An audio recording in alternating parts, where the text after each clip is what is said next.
Hey guys. This is part 7 of What If Shikamaru was the main character. Hit like and subscribe if you like this one, and also please check the author in the description. Let's start.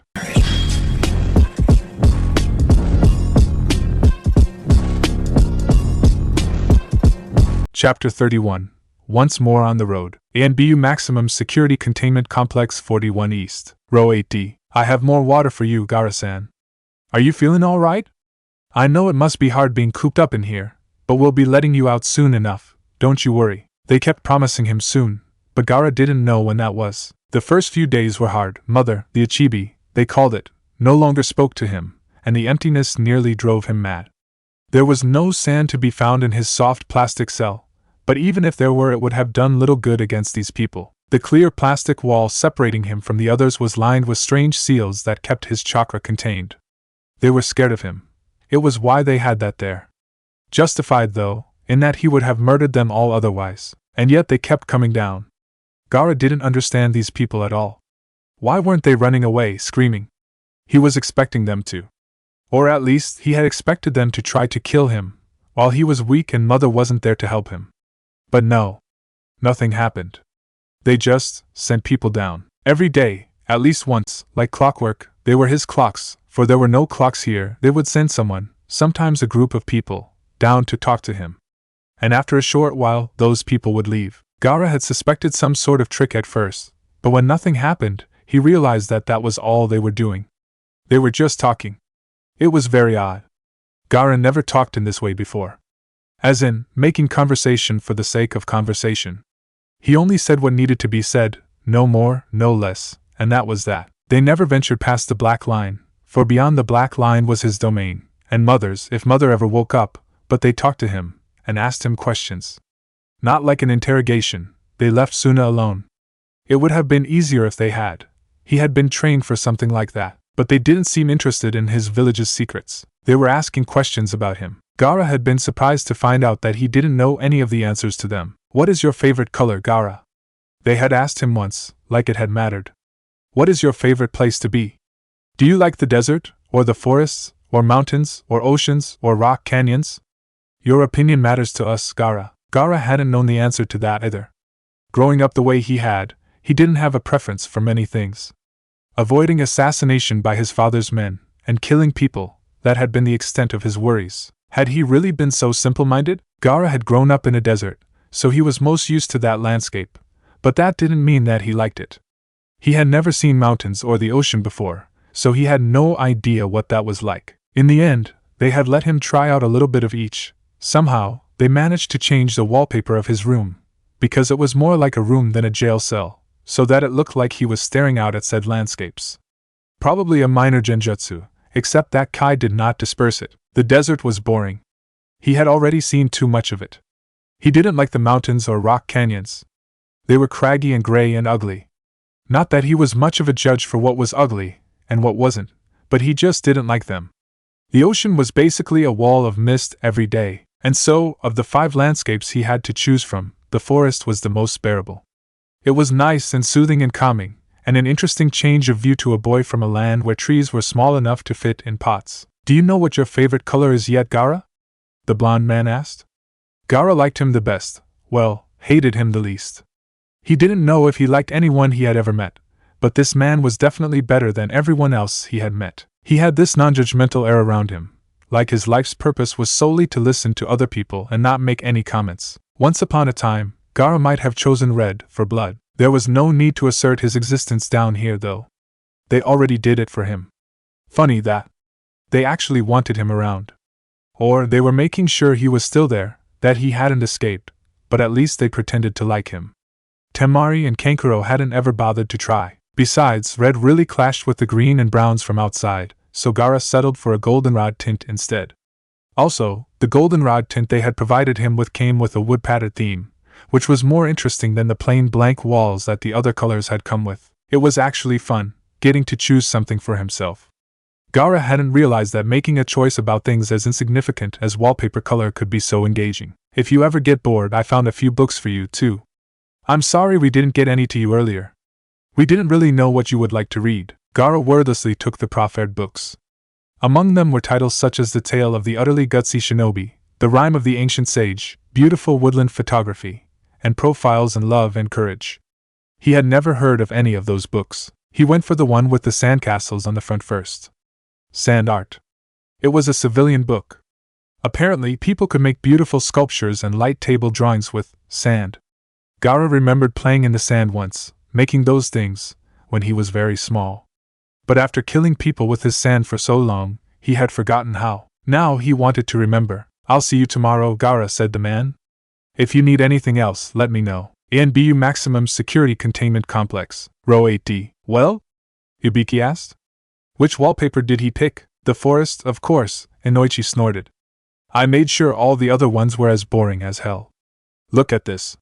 Miles of sand, dry empty field, dry empty hill, and wall of mist. Of course he's going to pick the one thing that looks different. He might be psychologically damaged because of that faulty seal, but he's still capable of independent thought. Also, we may have layered those other ones with a mild, almost undetectable genjutsu that makes the viewer feel discomfort and annoyance, so that might have helped him make his decision, if only a little bit. You know, the standard old techniques. The power of suggestion? Excellent. I always start out with that one, just to make the perps more pliable." "We're not interrogating him," Ibiki, Inoichi sighed. "You're deliberately screwing with his head and brainwashing him into loving Konoha more than Suna. So I'd say it's close enough." Ibiki shrugged. Inoichi rolled his eyes. "Although, I was surprised he didn't notice anything at first. It turns out, he was never properly trained in anything. Can you believe it? I mean, I understand why, since they were all afraid of getting killed, and his special abilities are unique, anyway. But still, isn't it insane? Everything he knows, he figured out by himself. He's an interesting brand of prodigy." Ibiki walked over to the coffee machine and poured himself a cup. "Oh, really? And how exactly is the therapy holding up?" Inoichi shrugged and shuffled through a few reports. "Very well. He's taken to sand sculpting and drawing. I gave him a few other books, too. A standard bullshit propaganda pamphlet about being a noble warrior and all that jazz. I forgot which one it was. And then a few Konoha classics, and a landscape photography collection of Hai no Kuni, and more stuff on Konoha, because Konoha is way better than Suna. Plus one of Jiraiya's books, just for fun." Ibiki nearly choked on his coffee. "Jiraiya, not Ika, for God's sake!" Inoichi yelled. "The other one. The non-perverted one," Ibiki smirked. "Laying it on thick, aren't you?" "Oh, shut up. Whatever works, doesn't it?" "The Hokage's office. I hear Naruto has been progressing well," said the Sandaime. "Is he ready for a non-combative B rank outside the village?" "Yeah. Trouble is, we're dealing with cream of the crop S rank missing Nin." "He should be fine if I'm there, though," said Jiraiya, and Hiruzen let out a breath of relief. "He's been getting antsy lately, being cooped up in the village, and I'm sure the rest of Kakashi's brats would appreciate it greatly, too." "Good," said the Sandaime. "This just came in from the daimyo a few minutes ago. Some urgent paperwork issue. Normally we think of Izumo Kamizuki and Kotetsu Higain as jokes, but I think they were right in assigning these kids to the mission. I've already summoned them. They'll meet you at the front gates in an hour. They'll be running this mission themselves for practice. Your job is to be their safety net, in case anything outside of parameters shows up. I don't think I have to remind you that this requires discretion." Paperwork. The daimyo had legions of accountants and secretaries to do his paperwork. He wouldn't waste money on shinobi for something as simple as this. Something requiring secrecy, then, and possible analytical skill. Officially, there were many other, more experienced teams that could deal with the daimyo, but no one here was stupid enough to think Ino Yamanaka wasn't born to be a queen bee, or that Shikamaru Nara was not the most qualified. Especially not after that stunt he pulled with Itachi Uchiha, only a month after that Orochimaru incident. Orochimaru, at least, they could pass off as Kakashi's doing. Itachi? No. Not when the only other adults in the area at the time were hospitalized for what was clearly injuries from Samahata. Hiruzen wouldn't be surprised if the boy's face found its way into the bingo book soon. And he didn't mean it in a good way. He was 12, and 12-year-olds were not meant to have bounties on their heads. They were already drawing enough attention with Naruto. "Is Kakashi coming?" Jiraiya asked. "No," said the Sandaime. "It'll be hard enough for you babysitting 3 children without involving an infant as well." Jiraiya snorted at the joke. "He won't be pleased to hear that." "No, he won't. Luckily, I have a plan to keep him busy, now that he's returned to mostly full chakra control." Konoha needs her soldiers back out in the field as soon as possible, the Sandaime said. If Kakashi cannot fight, then he should at least be able to run. The bounty on his head isn't going to go away. Jiraiya stopped writing and looked up. That's Tsunade's problem. I can't help him anymore. Oh, the Sandaime whispered, pulling an oddly shaped kunai out from his desk drawer. Oh, I think you can. Especially since Tsunade informed me that hand seals are not necessary when it comes to setting Fuinjutsu. Jiraiya stuttered in recognition. What, sensei, that's insane. It's been over a decade and even I haven't figured it out. As far as I'm aware, you took one look, saw all the math involved, and gave up. The Sandaime set it on his desk and waved his hand in dismissal. Make it happen, Jiraiya. And what if it doesn't?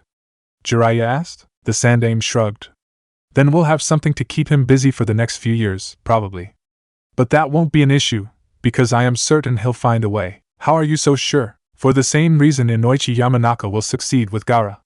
Because desperation makes for a wonderful teacher, and man can accomplish great things when there are no other options. You can afford to survive without it, but I guarantee you Kakashi will dedicate his life to learning this technique if it means being allowed back onto the field again. There was nothing more damaging to a ninja's psyche, especially the ones with reputations, than the thought that one was just a piece of dead weight. It wasn't at all because of ego. Ego got you killed, and Kakashi was a survivor if anything. It was because of the constant compulsion to matter. They were all born to be shinobi in Konoha, and for many, they hadn't had a choice. The life of the bloody kunai was all they could do, I suppose, and more importantly, here the Sandaime smirked, for all his moronic incapability to be in the barest possession of common sense at the best of times, there's no denying he's better at math than you. Jiraiya winced. Wow, sensei. Harsh. Hiruzen Sarutobi laughed. The Nara clan compound. Honestly, the way people walked on eggshells around me, you'd think I was in an insane asylum. Out of the 3 days I was supposed to get, I only spent 11 seconds. No lasting physical or mental, I think, damage, and yet my father forbade me from practicing our shadow technique, even though I was arguably more equipped to deal with the feeling of fake suffocation. At least, when it came to Kakashi-sensei, his particular method of protecting me was to push me extra hard in his classic the more you sweat the less you bleed logic. According to Ino, this was because he was incapable of formulating proper emotional displays. At least now we were leaving Titanyu, finally. I was quite surprised, and suitably impressed, at how quickly Izumo managed to push this through. He must have rushed it right over to the Hokage the moment the mission scroll arrived on his desk. Many people seem to forget that desk chunin were still chunin. If he could fight and train as efficiently as he worked, then he would definitely be ready for a rank promotion. Drink some water before you leave, said my mother. I took the offered glass and forced down the liquid. It ran down my esophagus like it was supposed to. Don't think about that. You're taking this very logically, said my mother. It did not sound like a compliment. Why wouldn't I? Logic was what saved me. If I hadn't snapped out of it, I would have never figured out how to escape early. And then you'd really be dealing with a mess, I argued. It's nothing, she said quietly. I only expected more of a reaction from you. I can't remember the last time I ever saw you react to anything. What are you talking about? I asked. I'm happy when I see the people I care about succeed. I feel sad when something goes wrong. I get angry when I see something unfair. You see my facial expressions every day. You even tease me about my thinking face sometimes. It's not what I forget it. If you really aren't troubled by just a little bit of waterboarding, then it hardly matters. Look, I said, I won't admit it wasn't bad, because it was. And I was scared as hell. But in real life, I know how to swim. I can water walk. I've messed around with a few water jutsu in the past, too, so I won't ever drown unless I run out of chakra, and if I did then I'd be dead anyway. In fact, I walked out of it less scared of drowning than before, so it all worked out. She crossed her arms. You expect me to believe that, Shikamaru? What? I saw you flinch before you stepped into the shower. That was one time, and it was cold. Shikamaru, fine. So sometimes I get minor, but they're very fleeting, and I always remember afterwards how I conquered it. Honestly. I was the one being tortured, not them. I didn't see what the fuss was all about. Everyone's working themselves up getting so worried about me, when all I really want is to not let anything unhealthy hold me back. My mother was quiet for a very long time. Finally, she said, I suppose I should have expected this, coming from you. Even as a child, you were always very self-reliant. Fiercely independent, I should say. And while that makes me glad to see you standing strong, it also makes me feel very distant. I want to understand how you feel, Shikamaru. I want to know what you've been through. I can't do that if you don't let me. I wanted to tell her that no, she really didn't, but I knew better than to contradict my own mother. I get to see things like your genin promotions, and your team training, she continued. Little things, for the photo albums. But what about the important things like this? You brush it off, like it's hardly worth my time, and while I understand you don't want to burden the people around you with things that you're capable of dealing with yourself, I just wish we'd talk more often.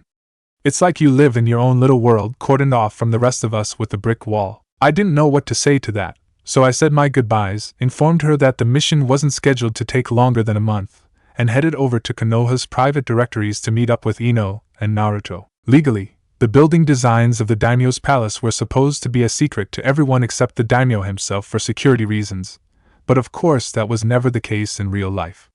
The builders, the engineers, the servants, the guards, the shinobi, the daimyo was probably the one least knowledgeable about his own home. A man of his standing could hardly be expected to crawl around looking for secret passages. After all, Konoha itself kept a constantly updated set of blueprints of the daimyo's home. Every time a mission that took place within the daimyo's palace was assigned, the participating shinobi would be responsible for updating the files. This was not a problem for me. Between Naruto's clones and Ino's mind jutsu, we could easily cover this ground in a very short period of time. Here they are, Ino said, pulling out a thick folder. We opened it and peered inside. No doubt about it, these were the living quarters of a daimyo. Everything, from the inside out, was designed for security, from the positioning of the guard posts, to the outward curving roof ledges, to the composition of the walls themselves, was meant to make life as difficult for all intruders as possible. Our mission was simple enough on paper.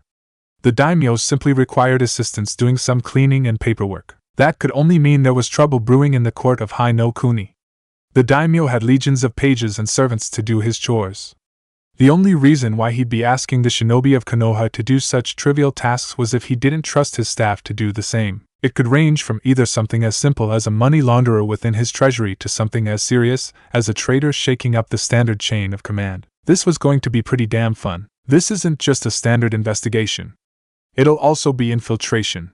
Whatever the daimyo is doing, he can't let the rest of his court know that he's onto them. Hence the reason why he's disguised his mission as something this innocuous, I explained. It would work out best in our favor if we didn't obviously show that we were shinobi. Otherwise, whoever's causing trouble would be careful not to leave trails that we might find. Are we going to be using disguises? Naruto asked. Because I've got a bunch of awesome plastic mustaches and rainbow clown wigs don't count, Naruto, Ino said. We'll figure out the specifics once we get there, I interrupted. For now, let's just get ourselves informed about the inner workings of Tanyu and the daimyo's court. We had been trained on specific behavior patterns and mannerisms of civilians, servants, and nobles alike while back in the academy, but chances were Command Central would be sending someone to check up on us before the end of the week, just to make sure we were up to speed. Doesn't he have his own army, though? Naruto scratched his head. I thought that people don't like shinobi there. Why would he trust us? We have a good working relationship with our daimyo. He doesn't trust shinobi, but as such a high-ranking warlord, he'd be stupid to trust anyone else, either. What he does trust Konoha to do is to complete the mission and earn our pay.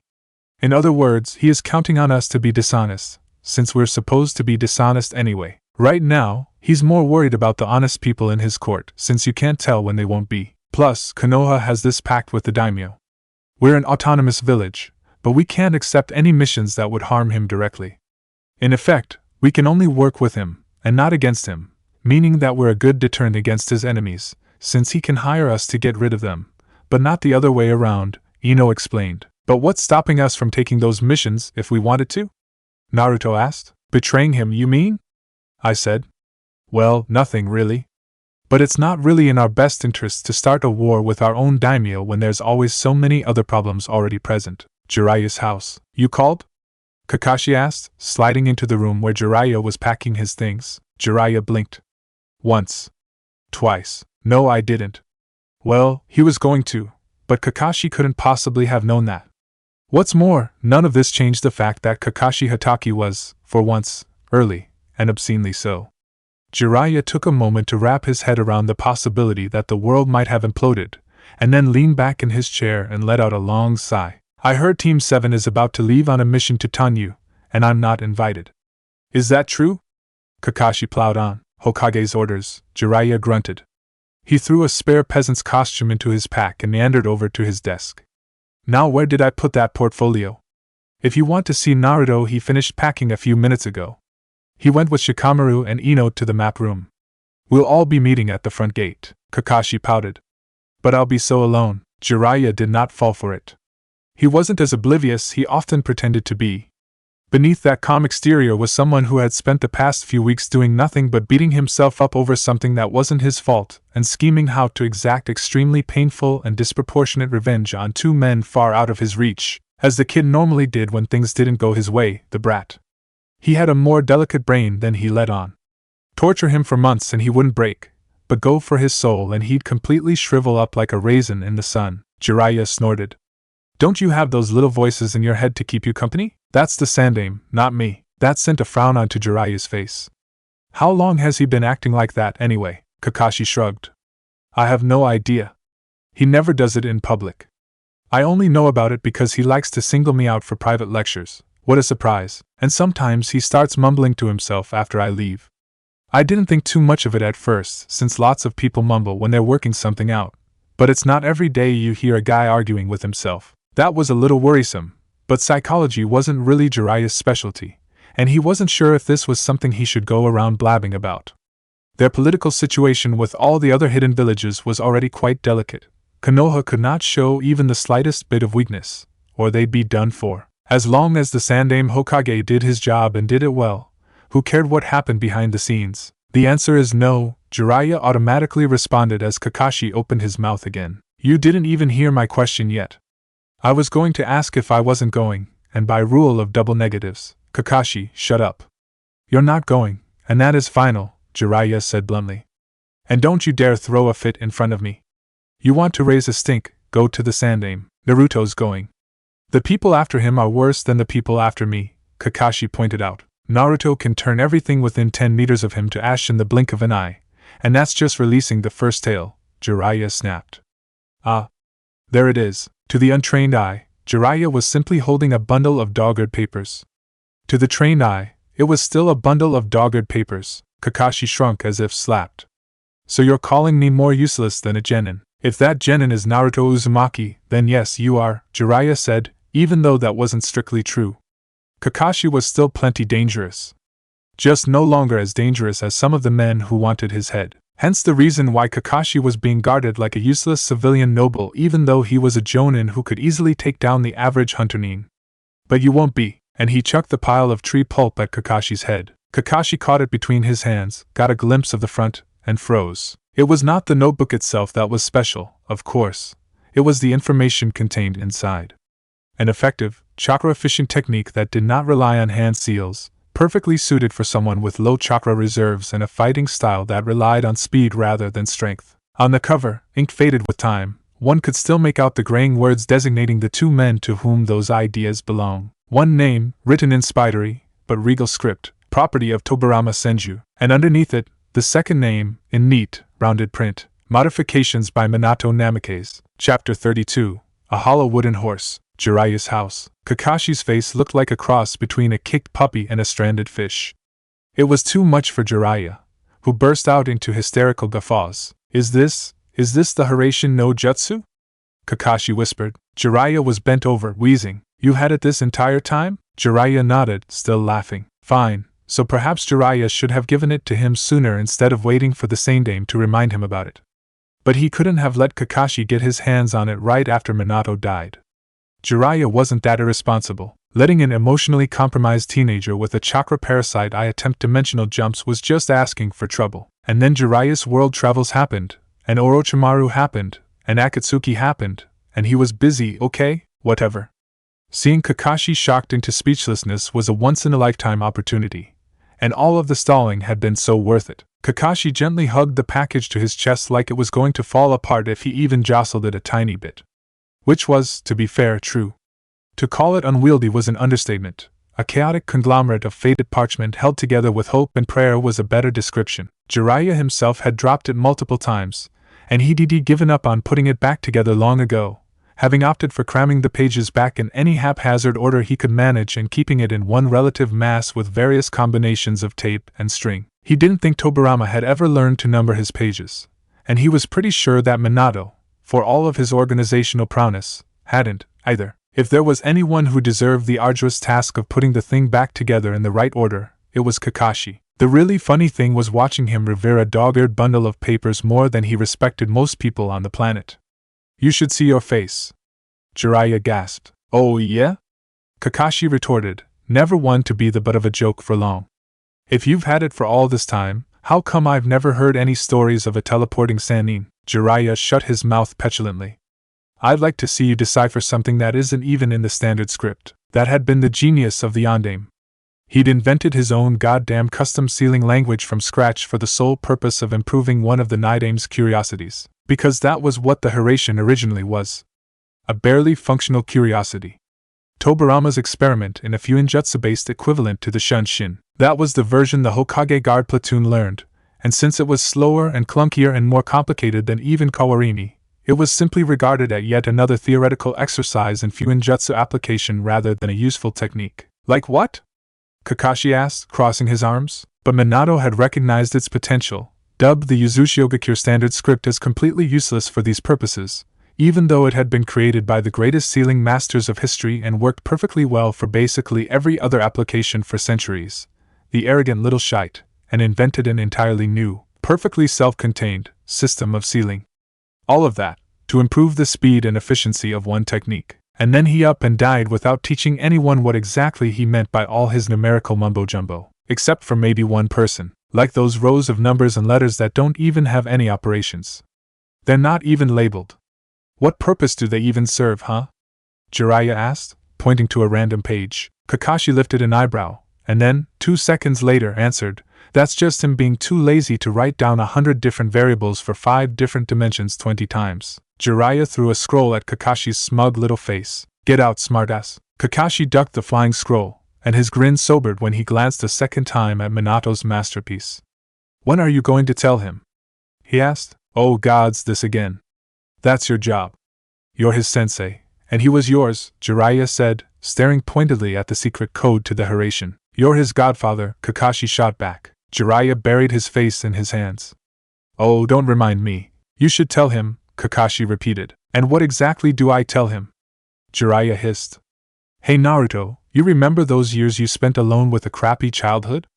That could have been avoided if I decided to man up and take care of you like I was supposed to instead of gallivanting across the world, boozing and whoring. But that didn't happen, because I was selfish and irresponsible enough to think my own pain was greater than yours, the legacy of my student and Konoha's greatest hero, which we all left to trample in the dirt." Kakashi shrugged.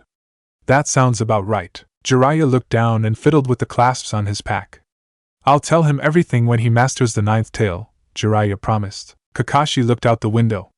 "That might be sooner than you think." The front gate. For once, it was Kakashi-sensei who was waiting for us, rather than the other way around, most likely because this was a meeting he hadn't been invited to, and thus had no personal obligation to waste anyone else's time. Though I was excited to be leading my first mission, doubly so since we were returning to Tanyu to meet the daimyo in person, I was also extremely nervous. I wished Kakashi-sensei could come with us. I had nothing against Jiraiya. He was a Sannin, after all, and I trusted Naruto's judgment of his character. But I had gotten used to my old team. As a chunin in all but name, I knew that I supposed to be adaptable, able to work with teams of strangers chosen for a skill set pertaining to the mission rather than personality. One couldn't expect to remain in the comfort zone of familiar classmates forever, after all, not when life and death was so unpredictable. But most people were allowed several years of this peace before ranking up, and a part of me wanted to be like them. The average, the unsuspecting, and thus the blissfully ignorant and unworried. Smart or stupid, we were all puppets on strings. And I wasn't sure if being knowledgeable enough to want to change that was any better than being unaware of those chains. Was a simple bird in its nest unhappy, just because it neither had awareness nor interest in the philosophies of how it came to be, same as the subatomic particles in the ground and the stars in space? Was a mouse in its burrow not content, even if it had no control over its environment, only subject to the whims of Mother Nature on whether or not it should freeze or drown or starve? They knew nothing else. That's why. A wild animal had no need for either books or the secrets of the universe. The majority of the world knew nothing except the desires right in front of their noses, completely unaware of all that occurred beneath their feet. You could not miss what you never had. You could not want what you never imagined. You sure you'll be okay without us, sensei?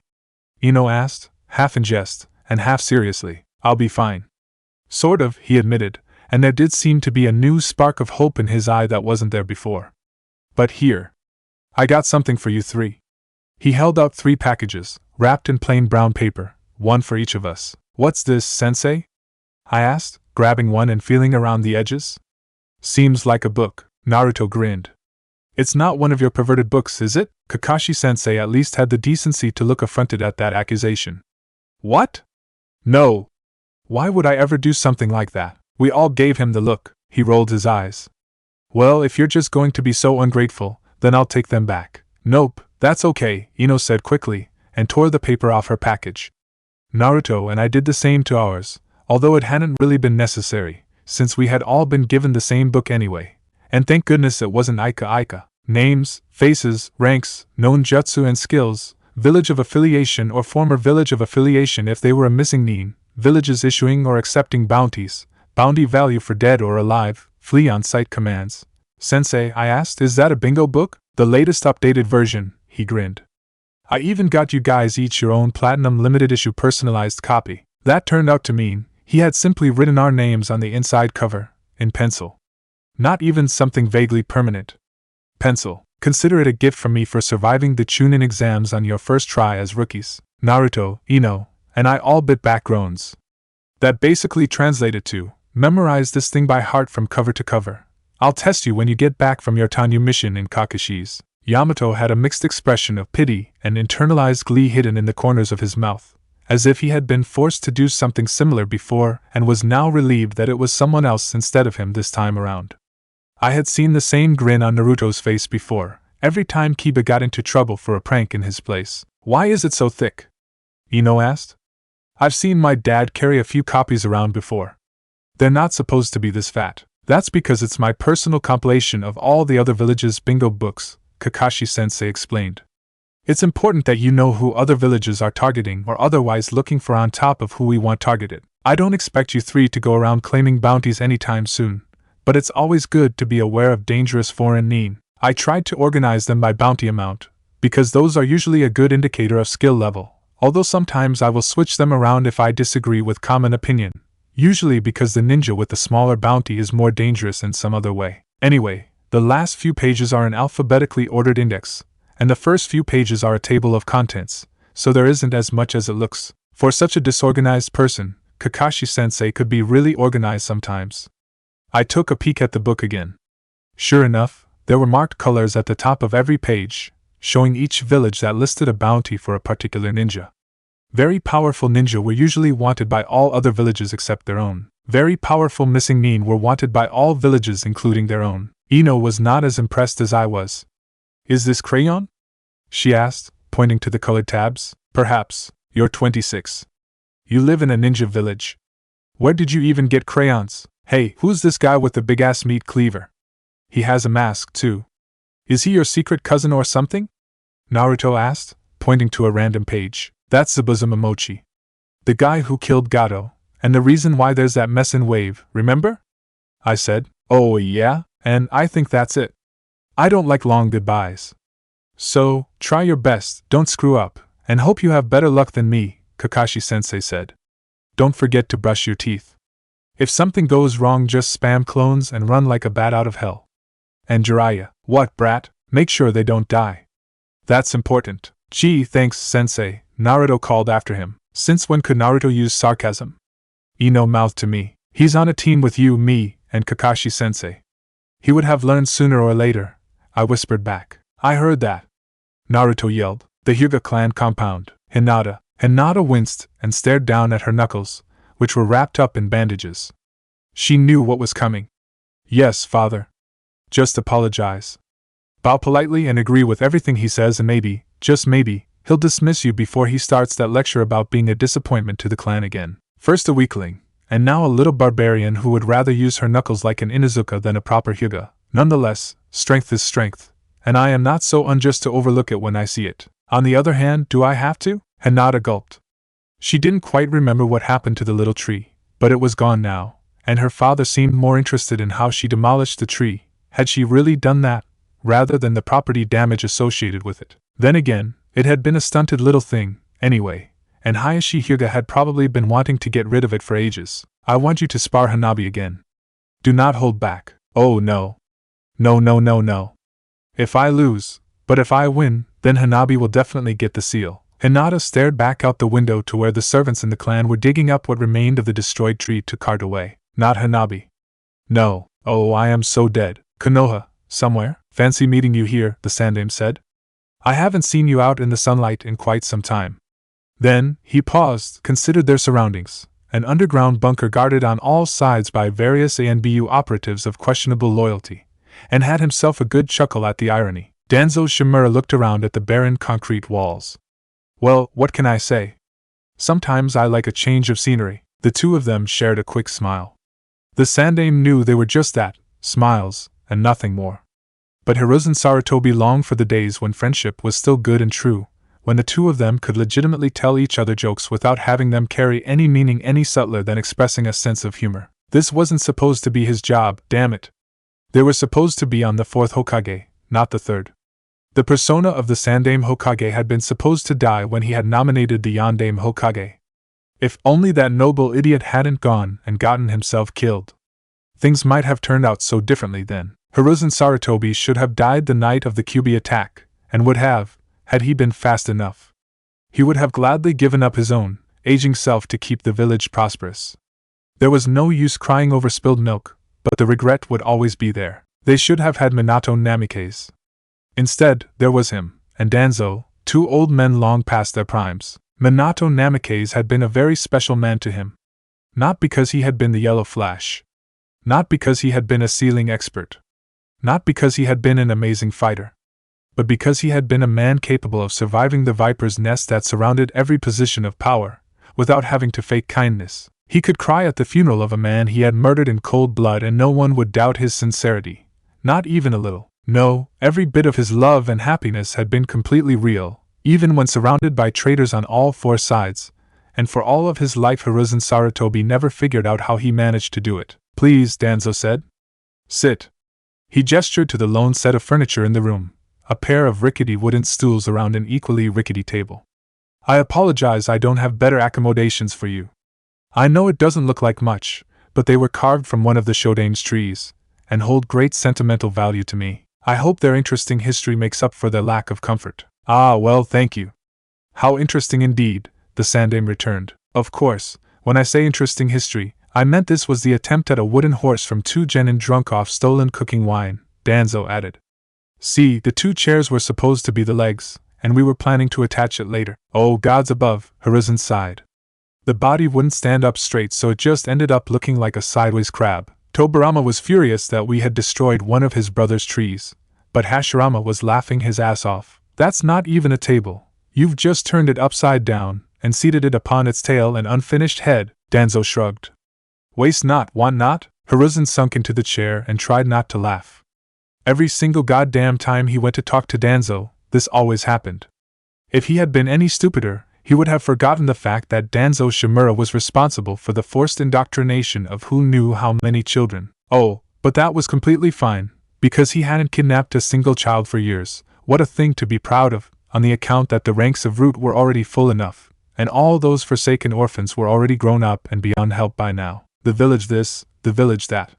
All in a day's work for Danzo. Don't worry, Hiruzen, I'll gladly sacrifice my own dignity for the village so you don't have to, because I am just that nice, Shimura. And now he was pouring him tea and apologizing over the lack of proper carpeting. Would you like any sugar? The Sandaime pursed his lips. No, thank you. Good, because I actually don't have any. You know I dislike sugar. I have saltine crackers if you would prefer that to tea biscuits. You can dip it in the brew and call it soup. I wouldn't mind. He looked down at the poorly made tea self-deprecatingly. Probably no difference anyway. The scariest part? He wasn't acting. Danzo Shimura was a genuinely, not nice, because he wasn't nice, but he was a distinctly well-mannered person. Reminiscent of the fourth Hokage, almost, except Minato Namikaze hadn't kidnapped children. He had, however, been directly responsible for more deaths in one battle than Danzo in his whole life. Indirect, of course, Danzo still took the lead by far. Well, he wasn't going to get anywhere, comparing Danzo Shimura to the fourth Hokage. Minato legitimately despised war and regretted every single kill he made. Danzo, on the other hand, wasn't averse to war if it helped him achieve his goals. Being polite and being kind were two completely unrelated things. They sat there in silence for a moment longer, before the Sandaime spoke again, absolutely determined not to let himself get distracted. Danzo had invited him here. He was going to make the most of it. If this is about your little spat with Nara again, I'm leaving. Oh no, Danzo said. Nara? Why would I ever concern myself with him? Lie. Blatant lie. Danzo hadn't spent the past several years hiding underground, surrounded by his bodyguards, completely inaccessible to the rest of the world, for no reason. It wasn't hard to guess the source of their enmity: root, child prodigies. And the unholy product of Shikaka's marriage to Yoshino only added up to one thing minus, but exactly what had gone down during that conflict was a mystery even to him. It seemed the two of them were determined to keep their private war private, something the Hokage was eternally grateful for. No need to drag the rest of Konoha into their mess. The first option would be that they danced around each other forever. Sadly, the second, more likely, outcome dictated that one of them would have to go eventually, offed by the other. It wouldn't happen for a long time. On Danzo's end, even the Uchiha at the height of their power would be hard-pressed to find their way past his defenses and hiding holes, let alone a tiny family like the Nara. And on Nara's end, well, the Hokage wasn't quite sure what he was doing to keep Root at bay, but seeing as he hadn't gone the way of the Uchiha yet, it was working. Eventually, one of them is going to get the upper hand over the other, the Sandaime observed. Over my dead body, Hiruzen retorted. Exactly, said the Sandaime. You realize we're the only thing keeping everything from going to hell, right? Shikaka hasn't directly tried to destroy Danzo yet because you protect him, and Danzo hasn't directly tried to destroy the Nara clan because he's afraid of pissing you off. Neither of these options suited him very much. Despite everything, Konoha was his to protect, and to think that two fellow shinobi would turn against each other like this disgusted him.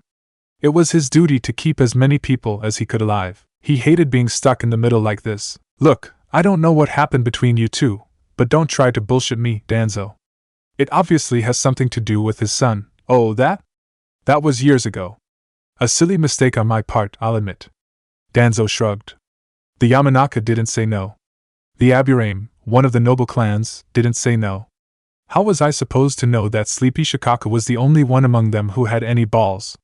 He took a sip of his tea, still smiling at his little joke. Anyone would have come to the same erroneous conclusion. But I haven't tried anything since, so don't try to lecture me, Hiruzen. It's Shikakadano who refuses to let it go. I wonder why, the Sandaime said sarcastically. I mean, all I did was somewhat forcefully offer to personally train his son. I don't see what the fuss is all about, Danzo said. Can you at least keep the collateral damage down to a minimum? The Sandaime sighed, rolling his eyes. Or do I have to remind you that Konoha comes before any of your private issues? All this hullabaloo over a mere child, really? As long as they were both loyal to him, and didn't burn down Konoha in the process, he didn't give a damn what either of them thought of each other. Danzo shook his head. Come now, Hiruzen. What do you take me for? I have my standards. The Uchiha were obviously guilty, and that was quite unfortunate, but I would never kill a loyal, skilled shinobi without reason. That would hurt Konoha, and we can hardly afford to lose any manpower, not with war looming over the horizon. But if Danzo Shimura was Hokage, and Shikaka Nara opposed him, that would be considered insubordination and treason. Of course, the Sandaime set his teacup down and sighed. Look, is there a reason you wish to speak to me? I don't have time for your games. Maybe I just wanted to talk to an old friend. The Sandaime snorted. Danzo placed a hand over his heart. What, you don't consider me a friend? I'm wounded. My whole life, I've spent cleaning up your messes for you, and I yours, the Sandaime interjected. We clean up each other's messes, Danzo amended. Is that not what friends do? Friends also get to the point, instead of wasting their friends' time. Killed you. Danzo leaned in, and smiled again. Fun fact, Hiruzen, I had never intended to try anything against your precious graduating class of clan heirs in the first place. The Sandaime's grips on the armrests of his chair tightened. You lie. I speak the truth. I had better things to do than to chase after a bunch of children. Talented or not, they're already too old. 12 and still genin. Too many years wasted in the academy. I would not call it waste. Minus imagine my surprise when I was told you had a hand in the massive rookie turnout this year, Danzo plowed on smugly. There was no purpose in you entering them into those exams. putting them into that maze with Orochimaru. You endangered all of their lives for nothing. Surprise. What surprise? Danzo had known what he was implying when he had expressed interest in the training of that newest batch of academy graduates. And when he didn't get his way, he had shrugged and took advantage of the situation to go off and do something else. Now he's rubbing it in my face. He's already accomplished whatever he was planning while I was distracted by Orochimaru and Suna, and now he's gloating in front of me. The Hokage didn't know what to say to that, so he remained resolutely silent. Danzo finished his tea and set the cup down. Nice talking to you again, Hiruzen. I haven't had this much fun in years. The Sandaime did nothing. Danzo took his moment of hesitation to stand up and leave. And he could only sit there, nursing his cooling tea and gouging imaginary holes in the Shodame's table with his fingers. You're supposed to be retired, Hiruzen Sarutobi called after him. As are you, Hokage-sama. Danzo's voice floated down from the hallway. As are you. That he couldn't argue with. Chapter 33, The Gilded Coffin. Tanyu. We made it to the capital of Hai no Kuni in a few hours, which was surprisingly much faster than I had expected considering how long we had taken last time. Then again, we had been traveling at the walking pace of an overweight civilian merchant all the way from Suna all those months ago. In the meantime, our running speed had increased exponentially since our academy days, what with all that repeated exposure to Kakashi-sensei's Nikken and Chunin exam training. When the grand walls of Tanyu were in our view, we stopped to change out of our shinobi gear into civilian clothes. Back when we were guarding the merchant, we had purposely left our uniforms on as a deterrent.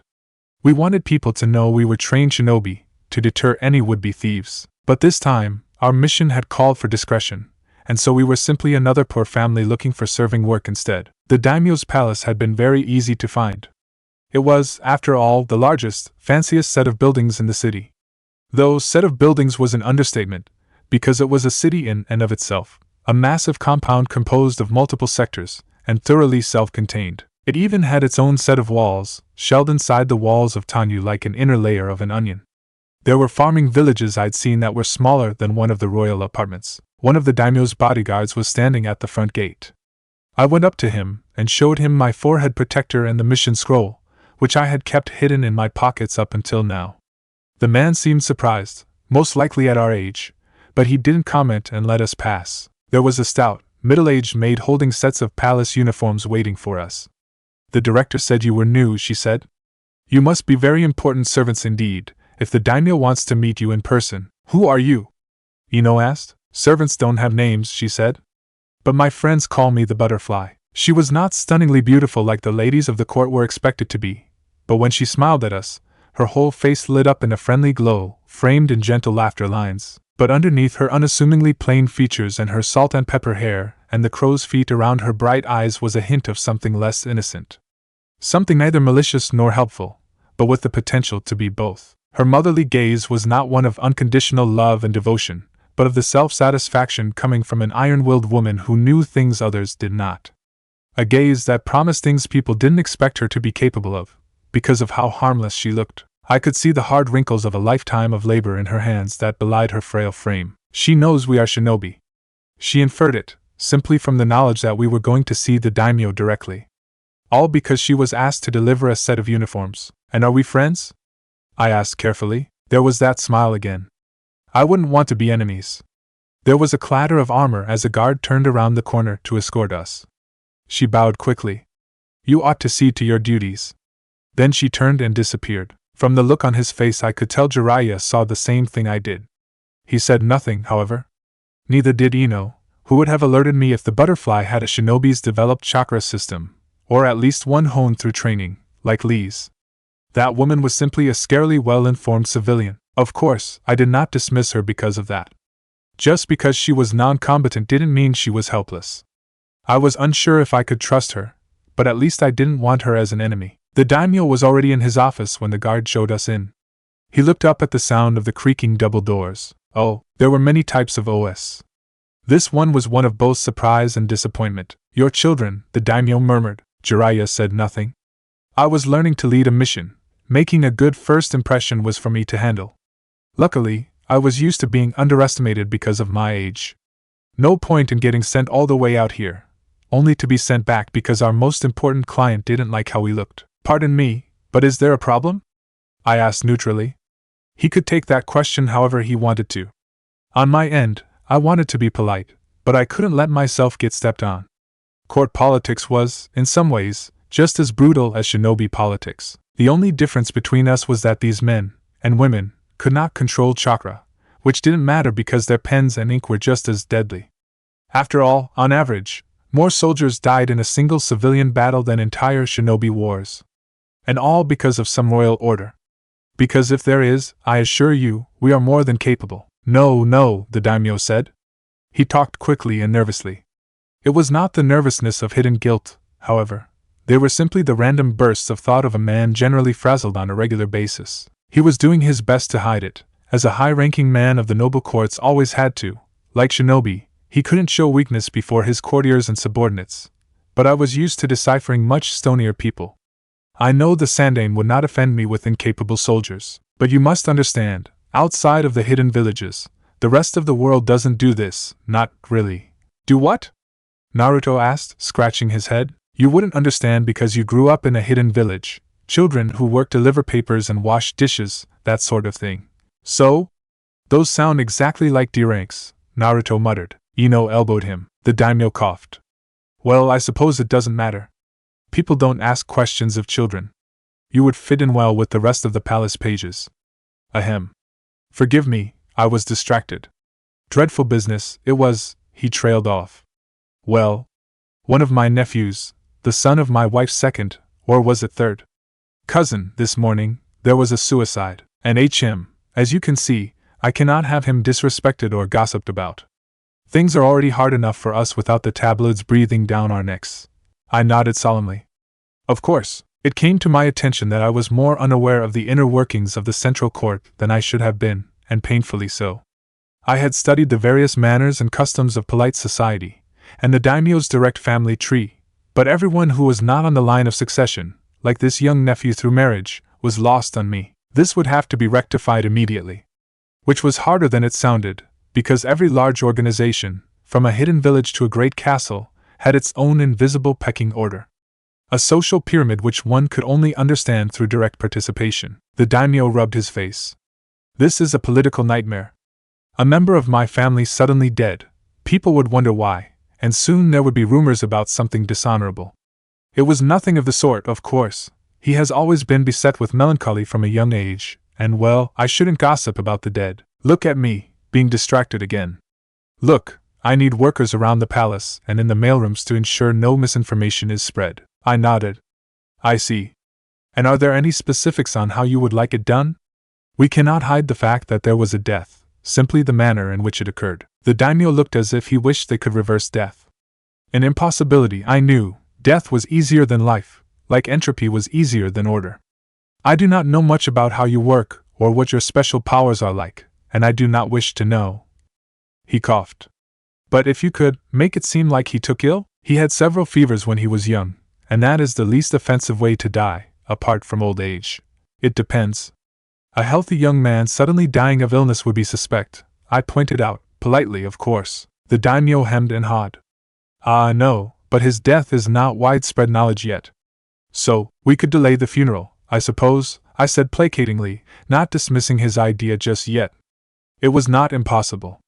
We could spread the rumors over a longer period of time that he has taken ill with a contagious fever, and present the dead body later. More importantly, who knows the truth so far? He paused to think. Apart from myself, my wife, and his parents, just his personal bodyguards, who found him. We didn't even call in any maids to clean up, we had the guards do that. Speaking of which, they should almost be done. I think I can trust those men. They have reliably worked for me and young Lord Isayama's mother for long before he was born. They knew his personality. Sorry, Lord Isayama is the name of my nephew. I should have mentioned that before. But the guards, they would not lie. I am certain your judgment is very sound, and your guards are trustworthy people. But I would like to be thorough, just in case. I would like to observe them first, if you don't mind. The daimyo rubbed his chin. If that is what you think, then I will not interfere, although I really don't think that to be necessary at all. Shouldn't you spend your time worrying about other sources of gossip? This will not take long, and besides, starting at the root is the best way to reduce the number of said sources, I said. Did he do any important work? We'll have to keep the facade that some things are still running, if that's true. The daimyo stroked his beard. I don't know what he did, but I'm sure it was important. You'll have to ask my head secretary. If that's all, then we'll start with the guards cleaning the room. Afterwards, we'll tend to the mailroom and the servants' quarters. The daimyo turned to leave. Excellent. I'll leave you to it. Now, if you'll excuse me, I have my wife to tend to. She is very despondent. Anything else you wish to speak to me about, you'll have to make an appointment with my head secretary. He knows that shinobi are here, though not what for. I trust the man, but you understand, some things should stay within the family. The guards sent to guide them, Captain Kakashi, grunted and moved without waiting for anyone to follow him. All of the corridors leading up to their destination were empty except for the odd guard. Evidently, the daimyo was pretty serious in covering up this particular death. Like Shikamaru, Ino was curious, though in a different way. For someone to be so burdened as to the point of taking his own life, Ino couldn't imagine how horrible his emotional state must have been. It was one thing to sacrifice oneself, to place the lives of others above one's own, but for a person to think himself so worthless that his mind, thoughts, and relationships didn't deserve to exist anymore, depression shouldn't have to work that way. People prone to depression could keep themselves stable with proper support. It hurt to think that a man like him could have all the wealth in the world and still be poor. Was it isolation from having to keep face all the time?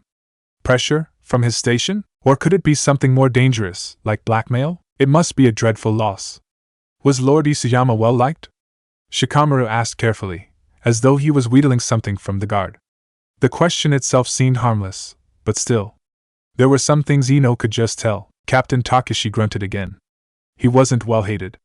Kept his head down and his mouth shut, and too dumb and soft to cheat anyone, as far as I know. His favorite spot at any banquet was in a corner or behind a column. Sounds lonely, Ino thought. They came to a stop before a set of ornately carved double doors. From her memory of the maps and just the general decor of the place, Ino knew these were the royal apartments.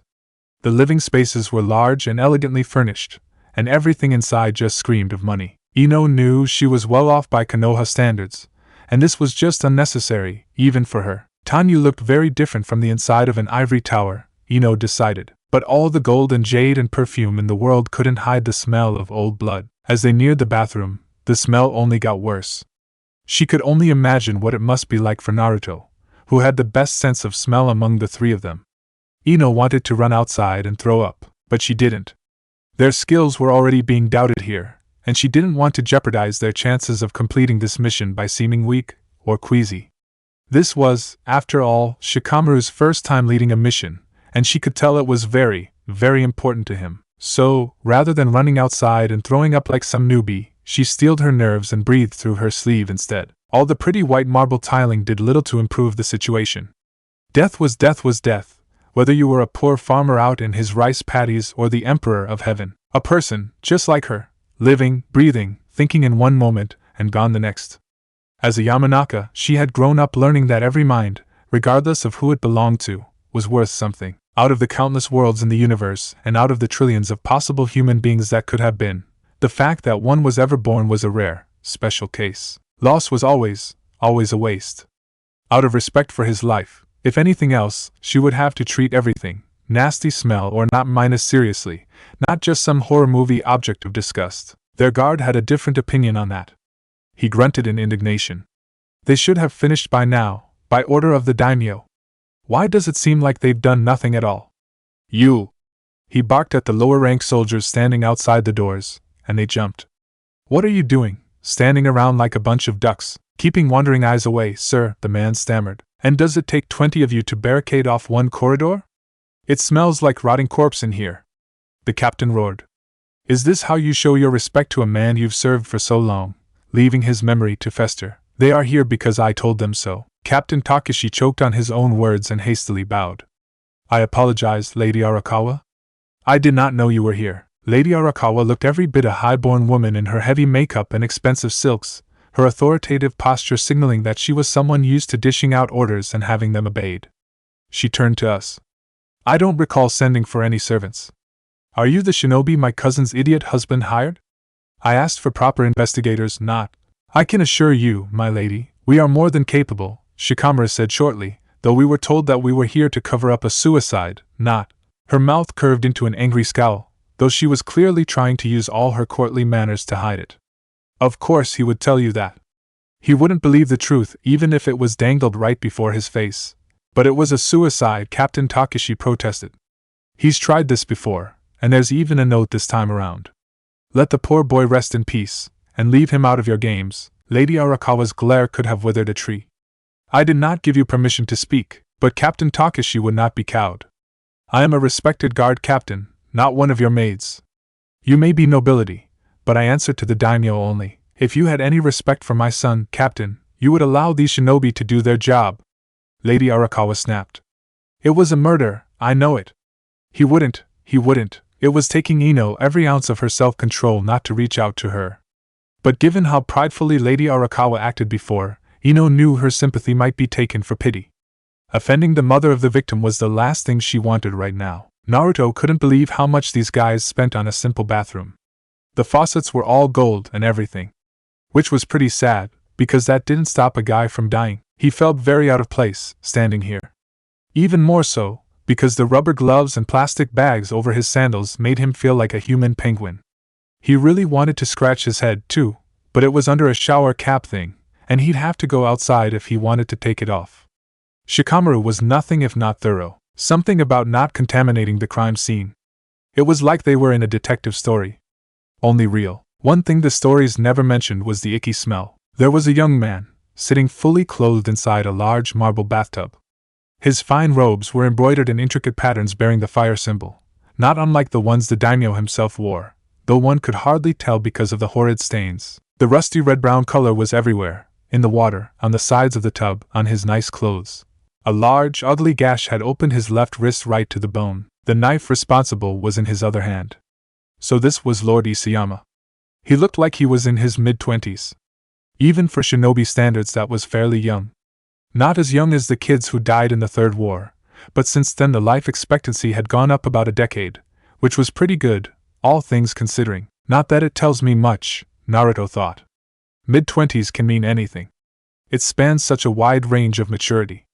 Asuma-sensei, Kurenai-sensei, Gai-sensei, Kakashi-sensei, Yamato. Heck, those two guys at the front gate that I would sometimes talk about pranks with, Izumo and Kotetsu, they're all separated by only 2 years. That brought him to another point. And what about us? Shikamaru, Ino, and me, we're the same age as that gang of morons, Ami or whatever, who used to pick on Sakura-chan all the time. Naruto didn't get it at all. Maybe Ino would be able to explain it to him later. Lord Isayama was surrounded by so many nice things, but he wanted to die. Naruto had only recently escaped his childhood poverty, and yet he loved his life, both the good and the bad. For a long time, Naruto could do nothing but stare at the cut. It ran across his wrist in a morbid smile. Now, Naruto was a shinobi, and he had gone hunting before, not to mention all those Anbiyu guys that fought Orochimaru, but it was still sad. He finally tore his eyes away from it, and tried to focus on anything else instead. He decided to tour the rest of the room instead, just like Ino, who was inspecting the note pinned to the faucet. Naruto looked carefully at the shelves, turned around the bottles along the mirror, peeked under the potted plant by the sink, and even sniffed the partially melted scented candles. Nothing too special there. Sad, isn't it? Ino asked, passing him the note. It consisted of a short poem and a signature. Naruto wasn't much of a reader, let alone classic literature, so he didn't understand it much, but he nodded. It is, Shikamaru agreed absent-mindedly, very sad. For goodness sake, Captain Kakashi interjected, having found his voice again. I don't see what the point of this is. Lady Arakawa held up her hand and brought her fingers together in the universal sign for shut up. Why don't you let them do the thinking? There was an uncomfortable silence, which was finally eased by Shikamaru, who had not moved from his spot on the floor. To the people who didn't know him, they might have thought he had been unaware of the squabbling, completely absorbed as he was in his investigations. Naruto knew better though. Shikamaru was a master multitasker, and very good at pretending to ignore things he was actually paying close attention to besides. He was still alive when he entered the bath this morning, yes? How long did it take for you to find him? Shikamaru asked, focus not breaking once. An hour, maybe less. We went to check on him when we noticed he had been inside for a long time. He normally only takes half that time. In at 8, out at 8:30. It wasn't 9 o'clock yet when the guard came crashing into the daimyo's office. I remember because the daimyo had an appointment at 9, and the other guy wasn't there yet. And was the water running when you found him? It was Lady Arakawa who answered this time. No. The bathtub was full, and his bloody wrist was submerged under the water. Well, at least they knew not to pull the plug. You say he's tried this before? Kakashi glared at Lady Arakawa. Yes. He has. Not in this way. Jumping, hanging, but we always found and stopped him before minus. And now he's apparently succeeded. Are you going to sit there and ask obvious questions? He's dead and gone. There's nothing more we can do for him. Captain Kakashi bellowed. Grief. I detect grief. That was the extent of his observational skill. Ino was a good teacher, but at this point Naruto could only pinpoint one emotion at a time. Perhaps he was a close friend of the young nobleman. He wants to grieve and move on. Instead, this woman decides to drag it out by hiring child soldiers and insulting him. Yes, it's all very convenient, isn't it? Shikamaru asked. Person with a history of suicide discovered dead in the washroom with a knife in his hand and a slit on his wrist. He stood up and wiped his hands. We're done here, thank you, Captain Kakashi snorted. Now can we? No, he gaped in shock. Why not? I don't know what killed him yet, said Shikamaru, but I can tell you right away it wasn't the slit wrist. Captain Kakashi was still fuming from his earlier exchange with Lady Arakawa. And how would you know? You looked at that for about 2 seconds. I know it's very convenient. Person with a history of self-harm discovered in his bath with a slit wrist. But that's a very messy and painful way to die, and very rarely results in death. Even with warm water, a cut going across the wrist would clot. It looks like there's a lot of blood because of the water in the tub, but trust me, there's nowhere near enough to be a cause of death. That was Shikamaru, all right. Precise and professional, as usual, he responded accordingly to the weight of the situation. Naruto wasn't Ino, but he could tell the look on Lady Arakawa's face was obviously a smug I told you so. It was an angry, hollow satisfaction, Naruto thought. After seeing her son die, the only joy she could find was reveling in being right, while everyone else was wrong. So what do we do now? Naruto asked. Shikamaru's eyes flashed. Now isn't that the question of the day, he muttered. We'll need to secure the perimeter. Jiraiya, if you please. After Jiraiya exited the chambers, Shikamaru returned to contemplating the bloody bathtub. We'll have to request backup too. We won't need them if this ends up being a suicide after all, but I'm not taking that chance with you guys here. If there is a killer, it's unlikely they'll stick around, but people get unpredictable once they realize someone is on their tail. A smart one would run. A confident one would return to finish the job. Naruto's head spun at all the possibilities. We can take them, can't we? And Jiraiya's here. You can never be too safe, said Shikamaru. Besides, what will happen after? The daimyo will no doubt want a team to track down the killer for questioning, in case they were doing it on someone else's orders. But we're still an information security detail. No doubt this news will cause chaos. Naruto's head spun. Shikamaru was still giving out orders. We should try to determine cause of death immediately. If it's a suicide, our original mission applies.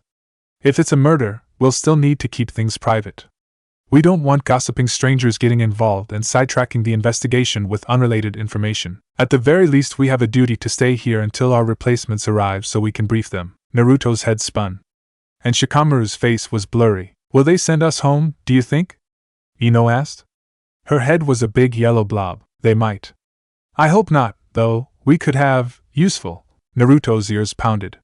His teammates' voices were getting lost as the cottony feel overtook his hearing and the air felt thicker than usual. He swayed. Naruto. Are okay? Outside, we need. 2 sets of hands found him, and Naruto fell backwards. The ground floated away from him. He didn't know what was happening. Oh, soft carpet. Weird things before his face. Fingers, what were they? Fingers? Answer, Naruto. Ans me. The fox was swearing at him, but Naruto couldn't really understand him.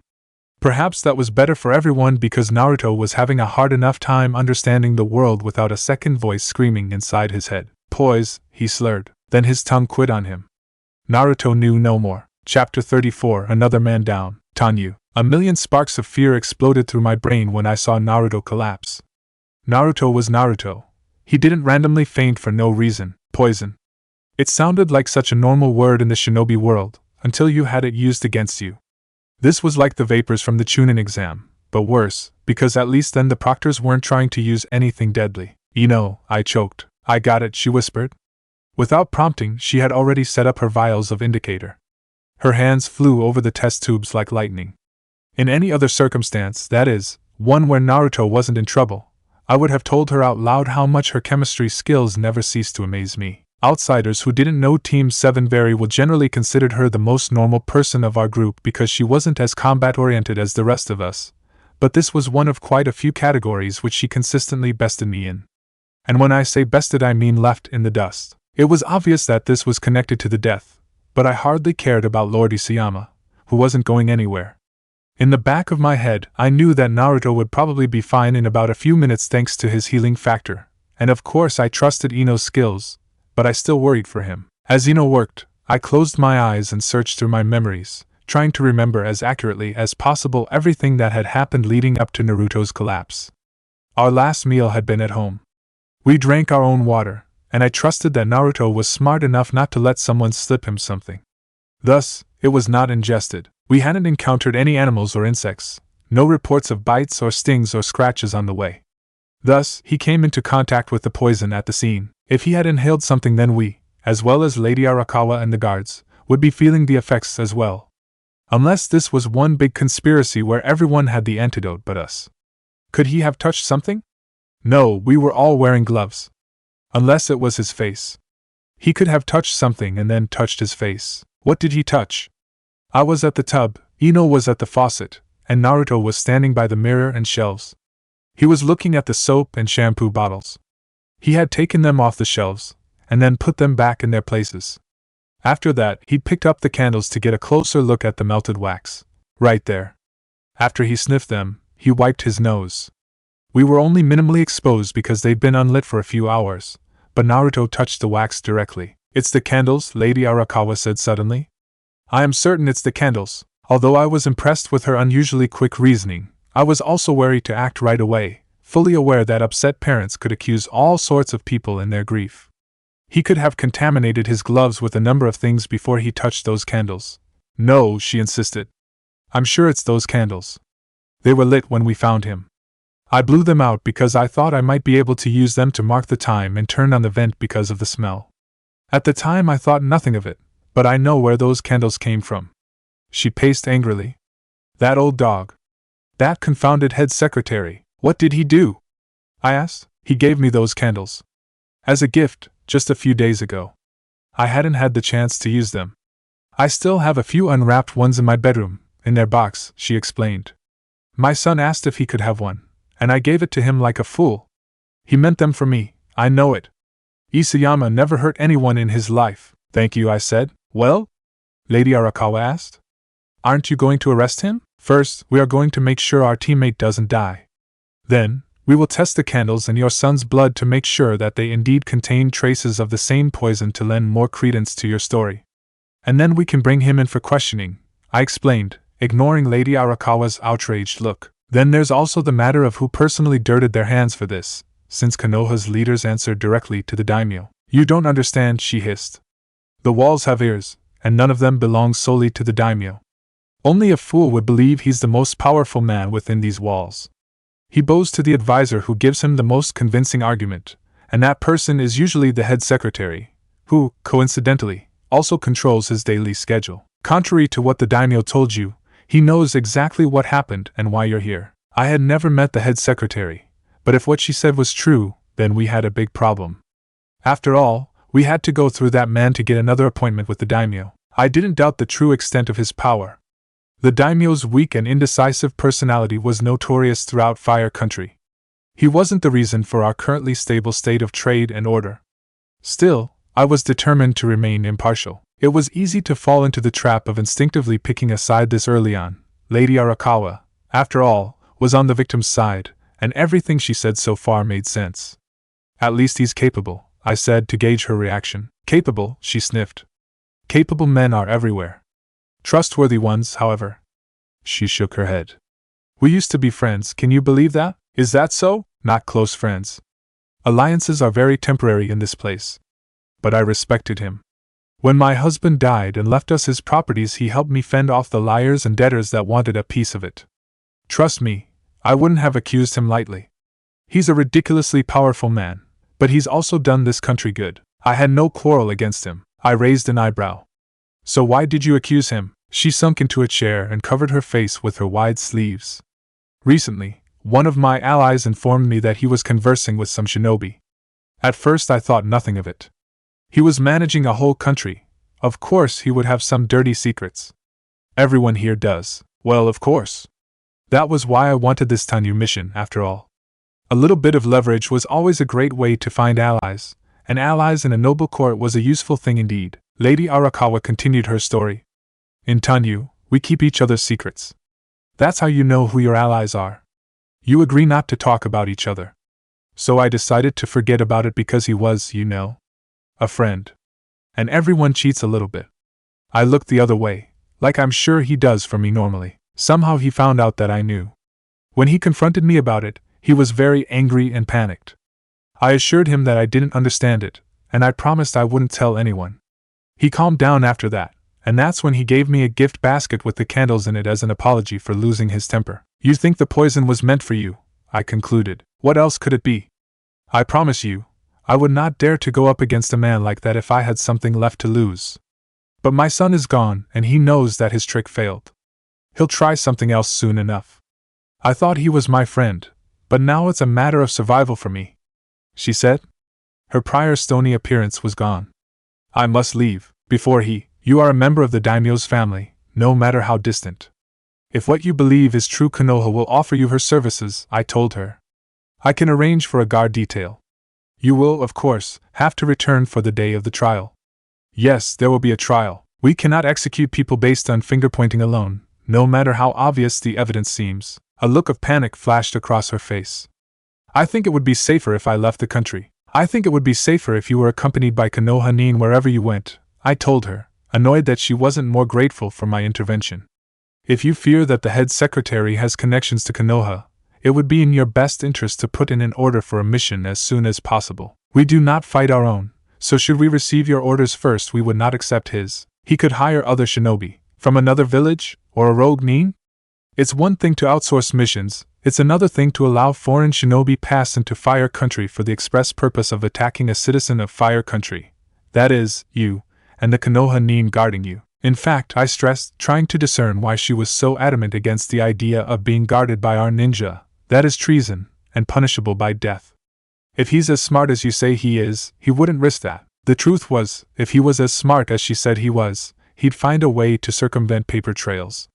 However, I was determined to keep track of Lady Arakawa. Too many times, key witnesses were sent into hiding only to disappear mysteriously. Her shoulders slumped. Very well. I accept your assistance. At that moment, some shuffling came from the floor. Owl.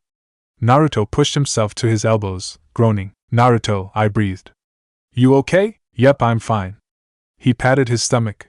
You know me. It could have been worse if it was either one of you. Another stab of fear went through my brain. What if it had been Ino? Then we'd be down our poison specialist.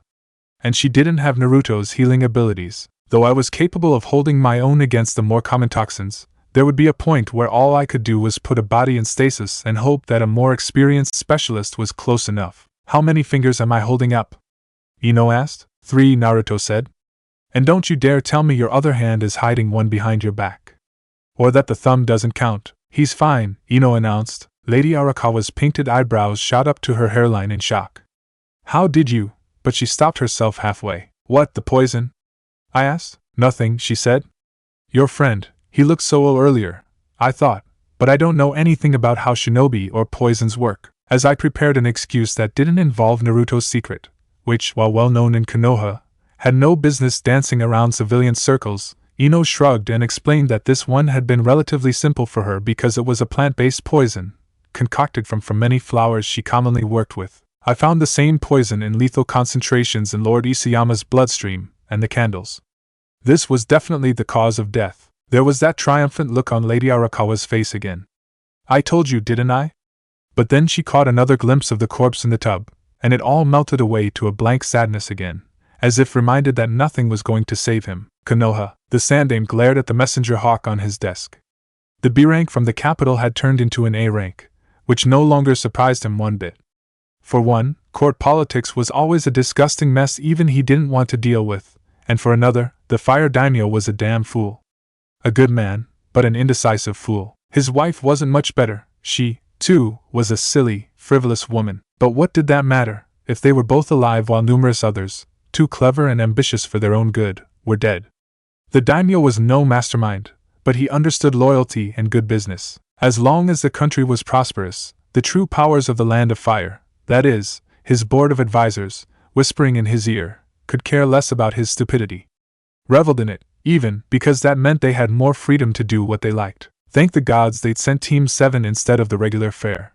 His soldiers were all intelligent, and well trained as actors and liars, but there were certain intricacies in that snake pit they called the noble court that required something more. Shikaka's son, who no doubt had already learned the rules within 5 minutes of receiving the mission statement, and Noichi's daughter, who had been born a queen bee since the day she set foot on her first playground, and Minato's son, who was apparently better at acting like a hot-headed moron than actually being one according to Yamato's reports. I send him in there with a B rank, and within a day he's already secured another B rank and an A rank. Either the kid's got a head for business, or just shit awful luck. Now, how to cover this up before Kakashi got wind of it? Sandaime-sama, did something happen? Speak of the devil and he shall appear.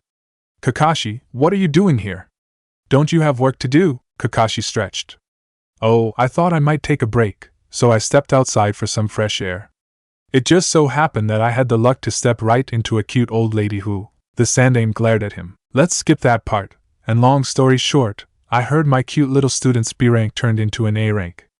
I expect you have an explanation, or at least a solution in order? Save your words for someone who deserves that punishment, Kakashi, the Sandaime shot back. Kakashi at least had the manners to look apologetic. Your students are perfectly safe.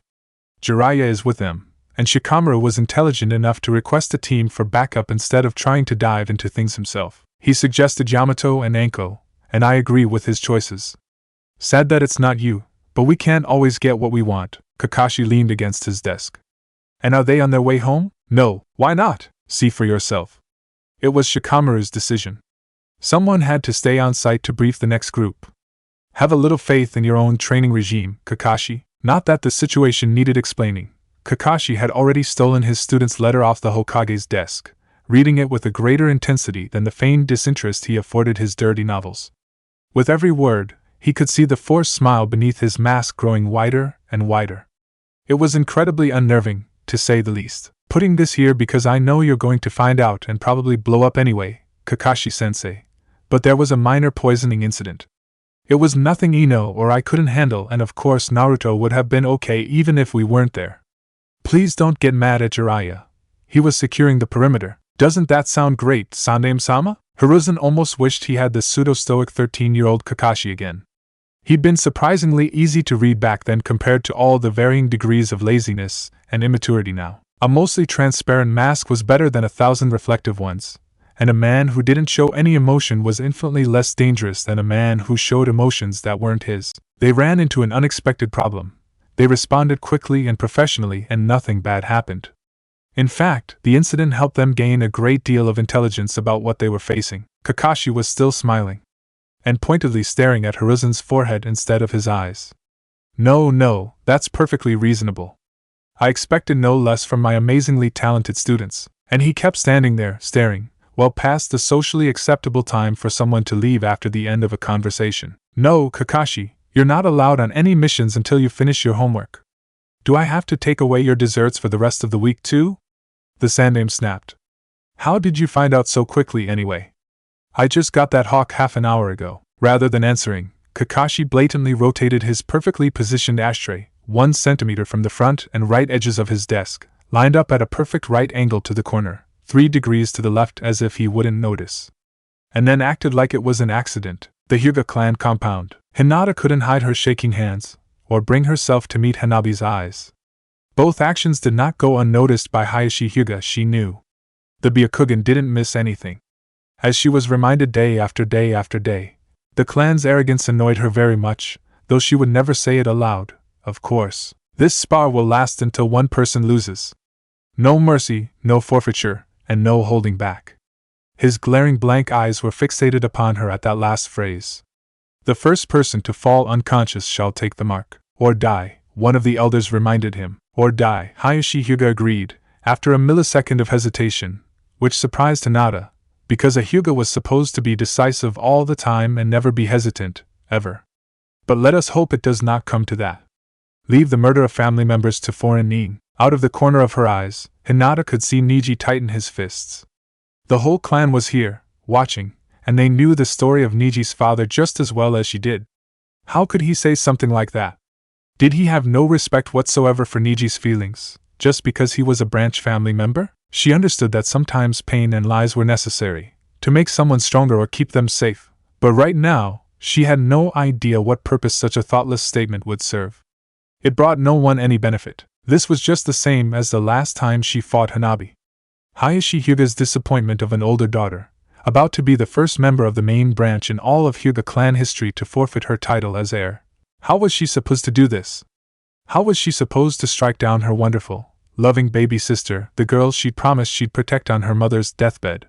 Someone would be walking out here a loser, and what sort of older sister would she be if she forced Hanabi to make that sacrifice in her stead? She might as well be shoving her own sister in front of a kunai meant for her. Only people could recover from knife wounds given some time and luck, whereas the caged bird seal was forever. This was what the Hyuga clan did to people. Pitting the old against the young, the strong against the weak, oppressing those without a voice and stamping out hopes and dreams before they could even be born. This was why the clan was the way it was. Stagnant. Reliant on a single style of taijutsu, never even considering any other options. All because of the pride of one single clan had said so. Never once thinking that maybe, just maybe, the Byakugan, which could see for kilometers, could be used for something other than close-range combat. That maybe, just maybe, someone who wasn't naturally talented at the gentle fist could be good at other things, too, if only allowed the chance to explore. The Hyuga considered themselves the pride of Konoha, now that the Uchiha were nearly extinct. Hinata considered them a blemish instead. A badge of slavery and oppression that an otherwise proud and free village wore. And she knew Niji, and Hanabi, and every single branch family member, had all at one point in time harbored such thoughts too. She looked at Hanabi's bare forehead.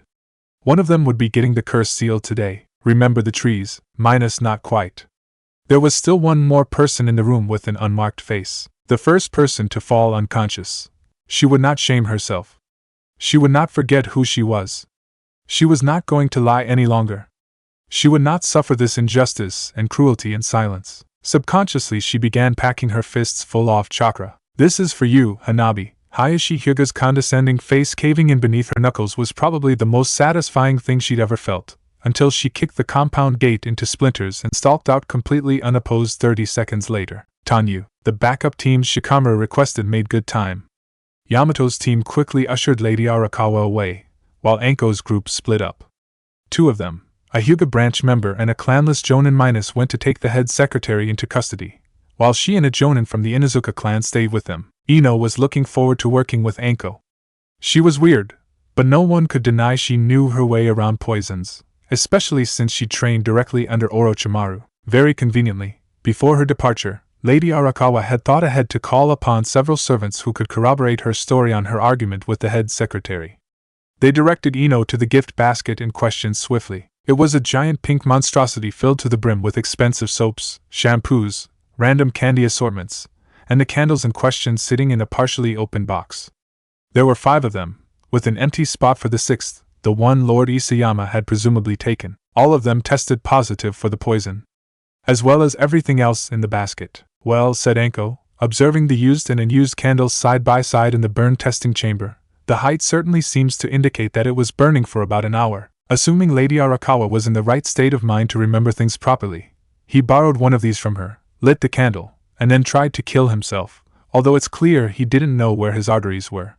He unwittingly got what he set out to accomplish, though he probably could have been saved if the candle hadn't been there. None of the recent scents point to any outsiders. I only found Lady Arakawa, the guards, Lord Isayama, and us, said the Inuzuka. Plus some faint smells of servants. But it could have been anyone. They could have been bribed to mess around with those candles, not knowing what any of it was. It could be a murder dressed up as a suicide, Ino suggested. As in, the candles were there to kill all along. They knocked out Naruto really quickly, so it would be easy enough to put the cuts thereafter. They just didn't anticipate that we'd figure it out, and with all the guards everywhere they had no opportunity to go back in there and seize the candles. Could be, said Shikamaru. Only one way to know for sure. We have to interrogate the head secretary and search his quarters. I can't wait to see how the daimyo will react to this. Hilariously, Ino was sure. She could just imagine the daimyo crying for his bodyguards to protect him and fainting from the excitement in the process. In any event, she was looking forward to this. She'd thrown herself into her clan techniques recently, and was just itching to practice her mind-walking interrogation out in the field. Ino might not have been a genius like Shikamaru, but she worked hard in her own way, same as Naruto. Doubly so given the recent events, in between Orochimaru crippling Kakashi-sensei, and Shikamaru nearly receiving the same at the hands of Itachi Uchiha. The thought of Shikamaru without a functioning mind was 10 times worse than Kakashi-sensei without chakra. She had no time for daydreaming or boys anymore. Not that there had been any time for that the day she became a true shinobi. She had to grow up. They all did, especially now. What in the... Shikamaru swore. Enko's teammates were crouching around several strings of caution tape. It was like this when we found him. The head secretary was lying in a puddle of his own blood, his throat slashed. All of the guards inside the room were similarly dead. And all of the guards stationed outside the room claimed they hadn't heard a sound. Chapter 35, Either Victory Nor Defeat. The Konoha General Hospital. He's not going to die. Stop freaking out. Tsunade lifted a glowing green palm to Hayashi Hyuga's face, or what was left of it. All the blood should have scared her, except that the fist-shaped sinkhole in his face was too funny to ignore. Maybe she was finally getting better. Inoichi Yamanaka had informed her that things like phobias took a while to disappear, and people rarely mustered up the willpower to overcome them in an instant. Hanabi Hyuga pulled herself up over the side of the hospital bed. Will he be okay? No brain damage except for a minor concussion. It's just the front of his face that's been obliterated. That will take a bit longer to fix. He'll look a little lumpy in the meantime. She frowned, and stooped over to pick a patch of splinters out from a wound on Hayashi Hyuga's upper lip. It glinted in the light, laminated, and waxed over, probably a piece of furniture or floorboard. But may I ask, how did he get these injuries? Furniture or floorboard, it didn't matter which. The fact that either of those things had been splintered to pieces was frightening enough. From the patches of pulsing chakra still dancing around his broken face, Tsunade could tell that he had been forced to expel a great deal of power through his tenketsu to soften the blow somewhat. If Hayashi Hyuga had been any less of a ninja, if he hadn't managed to call up that much chakra, or if he hadn't had fast enough reactions to be able to create that defensive pillow around his head in time, he would have suffered a lot worse than a minor concussion. Maybe a piece of his own skull going through his brain. Hinata hit him, Hanabi Hyuga said. Wait, what? Hinata, as in the disappointing daughter? The one that was supposed to be super shy and quiet all the time? Tsunade looked skeptically at her patient's smashed face. She hit him? As in, the gentle fist hit him? Really? The gentle fist did internal injuries, harder to spot and harder to heal. Not, whatever this was. No. It was not the gentle fist. She just punched him, Niji Hyuga said slowly. Hanabi chewed her lip. To be fair, he did say that the first person unconscious. Of course, he's the clan head, and he can't be branded, even if he did lose face. She looked down. Technically, I'm supposed to be, too, but since Hinata's gone, so she snapped. The girl finally snapped. Tsunade had been wondering when. Thank you, Niji, Hanabi. You may go home. Tsunade turned back to her patient. I know you're awake, Hayashi. I've already finished healing your face. Stop pretending, Hayashi grunted. What the hell happened to that girl? Tsunade asked. Hayashi grunted again. Hyuga. Tsunade warned. I will not deny respect for strength when I see it, he acknowledged grudgingly, completely avoiding the question. Now she is gone and not my problem anymore. Tsunade didn't even have to search his blank eyes for that obvious lie. Really, Hayashi Hyuga did not answer. The Hyuga clan is the most powerful and numerous clan in Konoha, Tsunade snapped. If there is any instability, the Hokage will need to know. I'm not an idiot, Hayashi. I grew up in a powerful clan too. To allow her to leave without consequence will no doubt fracture the clan. But since she's clearly proven herself strong enough to be heir, punishing her will also make you seem weak and insecure. Do you think I don't know that? He growled. Yes, she defeated me. I cannot lie about that. But she did not use the gentle fist. It goes against the Hyuga way. Niji Hyuga was defeated with Genjutsu in the Chunin exam finals. I'd say the Hyuga way needs a bit of restructuring, Tsunade muttered under her breath. Watch your tongue, woman. A shame Hinata had only smashed his nose and not his jaw. As it was, however, Hayashi Hyuga was perfectly capable of forcing her to listen to him talk. Or what? The weight of your grandfather's name recedes every day. I don't give a damn about the weight of my grandfather's name. The strength of my fist is more than enough for any of you pansies. Take me on. I dare you. Tsunade slammed the bedside tray down with unnecessary force. Hayashi Hyuga remained silent. That's what I thought. She was about to leave the room when Hayashi Hyuga spoke again. If I let her go, I cannot win. If I punish her, I cannot win. But hypothetically, if someone were to interfere in such a way that I would not have to make a choice in the first place. Tsunade turned around and put her hands on her hips. Really? You're really suggesting this? That is the only thing I can think of that can be reasonably implemented in time. He closed his eyes. An unmarked Hyuga alone in the world is a dangerous thing, and there is nothing more I can do for her. It had taken an inordinate amount of effort, but Hayashi was finally able to chase the damned Senju woman out. He hated hearing her talk, because her words always made too much sense. Sense was about the last thing he wanted right now. All he wanted to do was lie there and stew in his own miserable failures. Too much like her mother, Hayashi thought. Always her mother's daughter. Never mind. Perhaps that was why he preferred Hanabi. Perhaps that was why he and Hinata would never see eye to eye. He did not understand her. He only wanted the best for her. Only wished for her to survive in this world of theirs. Her mother had been a kind woman, and it had not saved her. For shinobi, strength was the only language, the only payment. Her lack of self-assertion would get her killed, both on the battlefield and within this pit of vipers that was Konoha. The world was not safe. Not even within the walls of Konoha. He had tried so hard to make her see that. But when he pushed her to become stronger, she gave up on him. And when he gave up on her, she pushed herself, in the completely wrong direction. Where had she come from? What was she, if not a Hyuga? It mattered not now. She was out of his control. He had already done what he could, to prevent the clan elders from ordering her arrested and branded with the cursed seal. His only task now was to make sure the clan remained stable.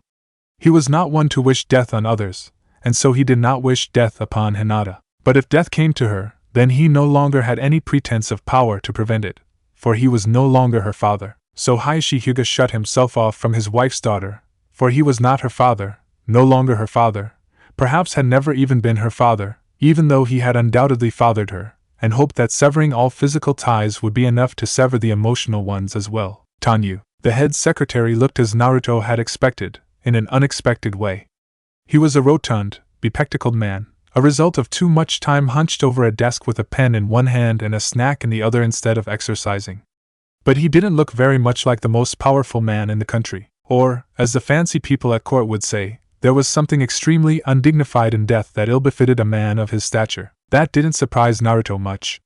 He had come to learn that everyone was the same in death. Definitely shinobi work this time, Shikamaru said, taking care to avoid the wet splotches on the carpet.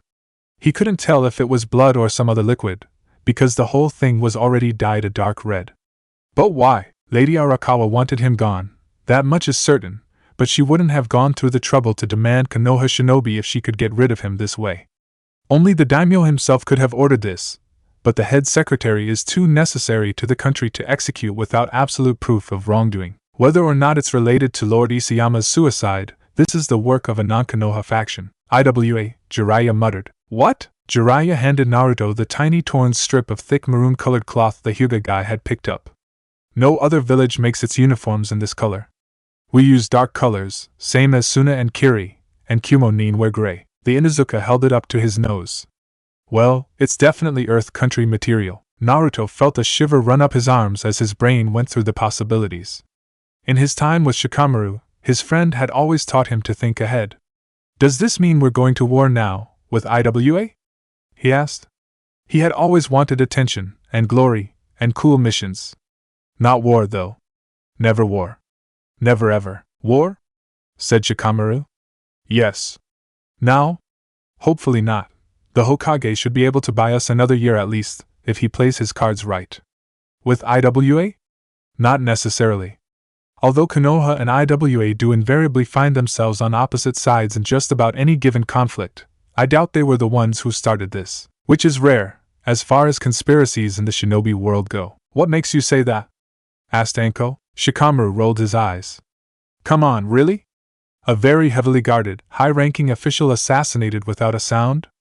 How the hell do such high-trained, dangerously skilled people neglect to clean up after themselves? And don't tell me they left in a hurry because they weren't expecting the presence of Konoha Nin. IWA Nin have a reputation for being brutish and backstabbing, not stupid. Plus, he's been dead for hours. Plenty of time to dispose of something like that. Also, these people were silently killed, no sign of a struggle. These guys were fast and did their job well. Look how thick the cut on this cloth is. How did such sturdy material, designed to withstand rough, rocky terrain, just randomly detach itself like this? Naruto wasn't even surprised anymore. You think someone else framed IWA? A lot of people would have something to gain if Konoha and IWA went to war, Jiraiya said. Both outside and inside the village, he whispered darkly. In all honesty, the 5 villages have been due for a conflict for quite some time. Only, someone's trying to accelerate it alone. He stood up. This has to get back to the Hokage. Fast. Another tracker team will be needed. This could be S rank. And tell him we suspect Akatsuki involvement. Oh joy. They were only supposed to be here for a B rank cover-up. How did it turn into multiple deaths and 2 conspiracies so quickly? A tiny, immature part of Naruto was excited that he was finally getting to participate in such an awesome, real shinobi mission. But that was quickly squashed out by the amount of responsibility and stress implicated by the new murders. The kid in him wanted to go out and catch bad guys, but his brain told him there was more to it than that. What would become of them after said bad guys were caught? This is what you get for trying to think ahead, Naruto told himself. You open up a bunch of new problems on top of the ones you already have to deal with. Naruto stole a glance at Shikamaru, who was still staring at the corpse, deep in thought. This must have been what his teammate dealt with on a daily basis. Were all super smart people stuck like this? Constantly making plans about things yet to come because they were unable to stifle their own curiosity? Gods, that would suck. The more you knew, the more you worried. No wonder they said that ignorance was bliss. Then again, being ignorant could end in sorrow, too. Shikamaru quickly glanced up. Are you sure it's Akatsuki, or one of the foreign villages, said Jiraiya. But definitely not us, because we're not stupid enough to alienate our best sponsors by assassinating the daimyo's closest advisor and risking ending up like another Suna. Right, Shikamaru hesitated, and then the cloud over his eyes disappeared. Right. Of course. It's definitely Akatsuki or a foreign village, and not someone associated with Konoha in any way, he repeated robotically. But what about Lady Arakawa? Ino asked. She'll have to content herself with knowing the man is dead, Shikamaru said. Her reaction to all of this should be enlightening, to say the least. Although, he trailed off and sat in silence. Wonderful. He was having another one of his idea moments. Anko walked over to them. Something wrong? Anko, besides the height of the candle, could we also use poison concentration to figure out how long it's been burning? Shikamaru asked. She thought about that. Yes, I suppose. Why? Shikamaru shrugged.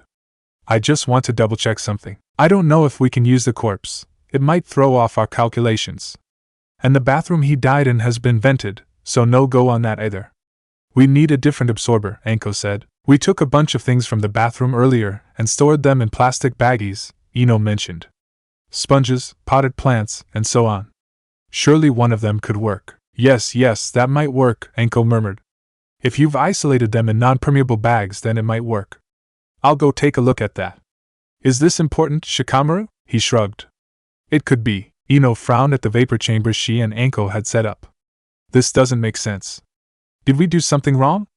Is air escaping from here somehow? The indicators show no trace of the poison leaving the box, so no, said Anko. But no matter what we do, we're only getting 20 minutes worth of poison from all of these samples, not an hour. Even if we had experimental error, that's still a ridiculously massive margin, said Ino. And yet the candle height shows that it was burning for at least that long. Could they have leaked? But all of them, in equal amounts? How is that possible? We're missing something here. She turned to Shikamaru questioningly, wondering what he was planning. Actually, she was wondering what everyone was planning. What had started as a simple mission had exploded into a tangled web involving, now, 5 teams. Team 7 and Anko's team, still on the case of Lord Isayama. 2 more A and BU teams tracking down the supposed IWA Nin, or whoever it was, that had killed the head secretary. And Yamato's team, once guarding Lady Arakawa, now headed back to the capital at Shikamaru's request. This was all so stupidly complicated. Shikamaru made no comment. Naruto, wearing gloves and a mask this time, tentatively poked at one of the unburnt candles with a kunai. A kunai. If a candle was cut to be shorter, like, with a knife, you could make it look like it burned for longer, even though it didn't. She turned to Shikamaru. You think someone manually messed with the candle height? I had my suspicions that everything fell into place too perfectly, Shikamaru confessed. I didn't want them to interfere with your experiments, however. In case I was looking into things too deeply, I wanted to see if someone else could come up with the same conclusion on their own. What do you mean? Well, for starters, if I wanted someone dead, I wouldn't poison a gift basket that an entire hallway's worth of servants saw came from me, said Shikamaru. I don't know why the head secretary is dead.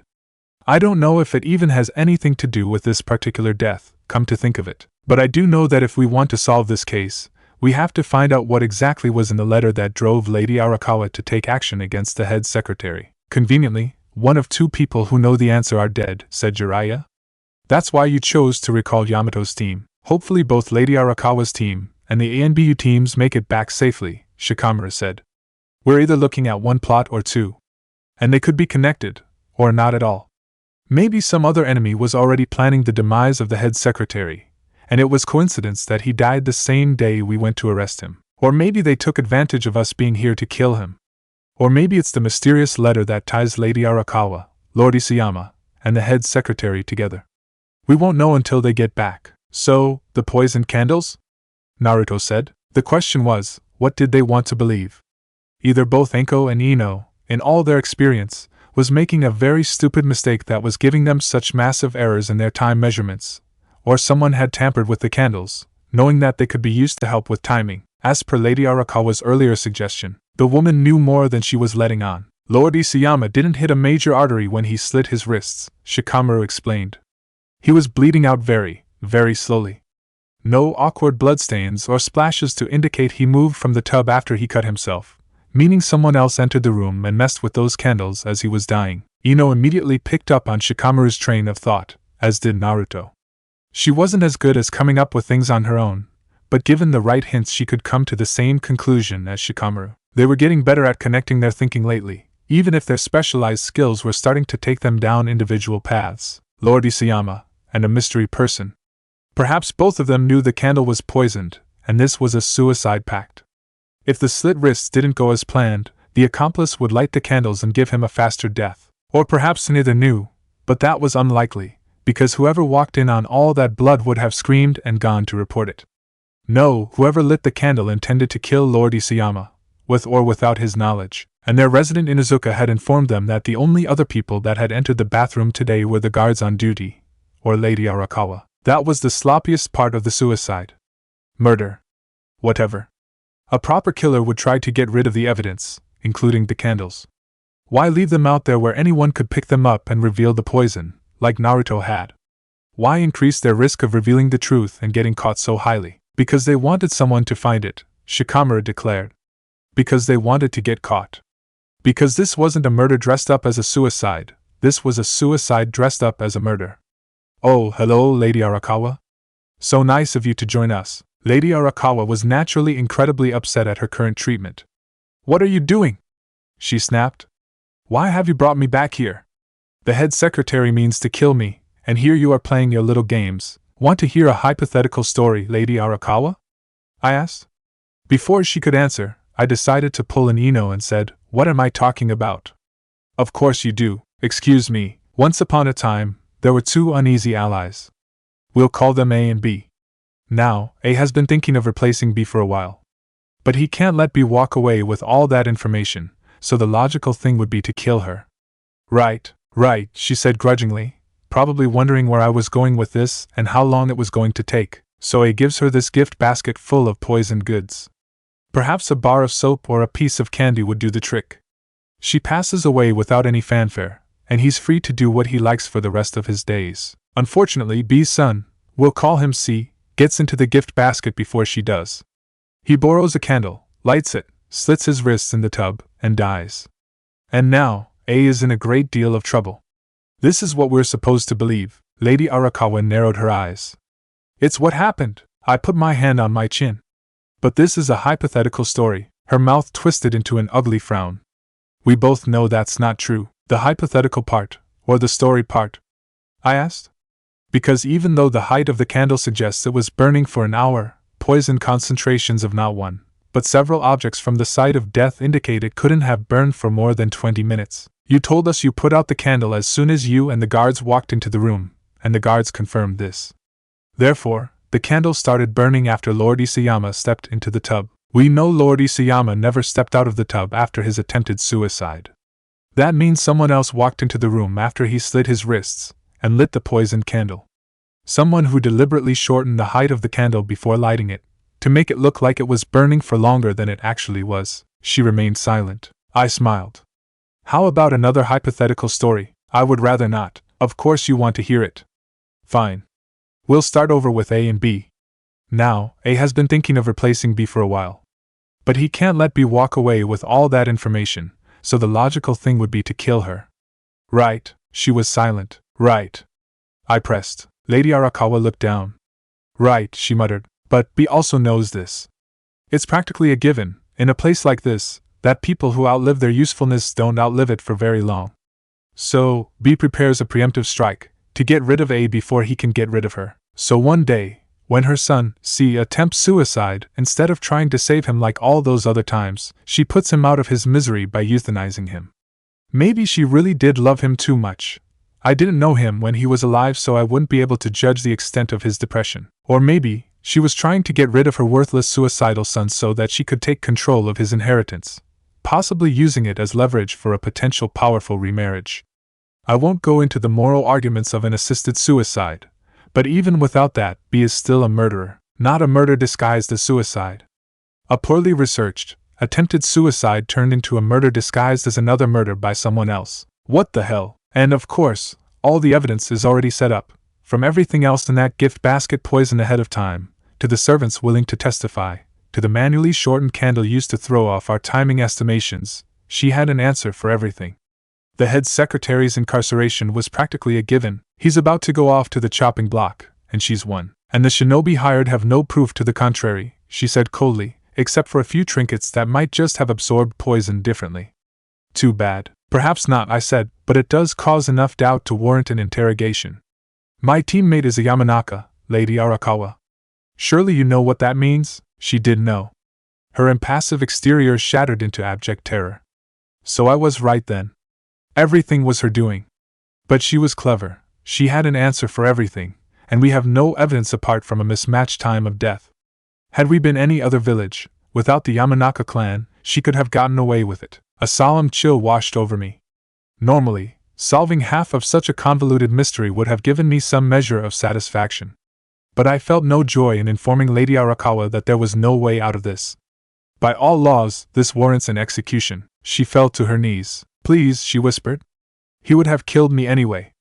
Maybe not with the gift basket, but you know he would have. You still killed someone, I said, signaling for Jiraiya and Naruto to double-check the perimeter one last time before Lady Arakawa began her confession. You killed your own son and framed an innocent man. Well, not so innocent, I'm sure, given his high rank and position, but innocent of this particular crime. Why should I spare your life? Because I can help you, she begged. I know things.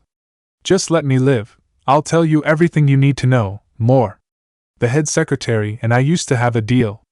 I gave him information, and he would give me money and legal aid, but then one of my spies, maids, informed me that he was going to replace me with real shinobi. How can I compete with that?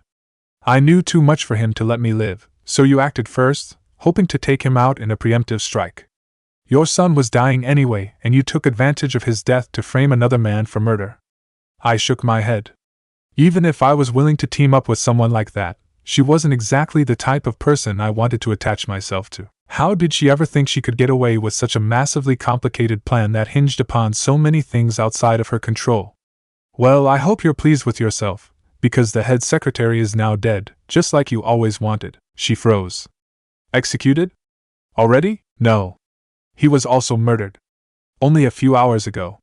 I had you recalled for questioning, but I suppose you had nothing to do with that. Lady Arakawa shook her head. I did not. Assassinations are expensive. I imagine an army of shinobi spies must be even more so, I said. Just how was he planning to pay for them? Ino passed me a memory from Lady Arakawa. A maid was whispering in her ear, not money but votes. Shit,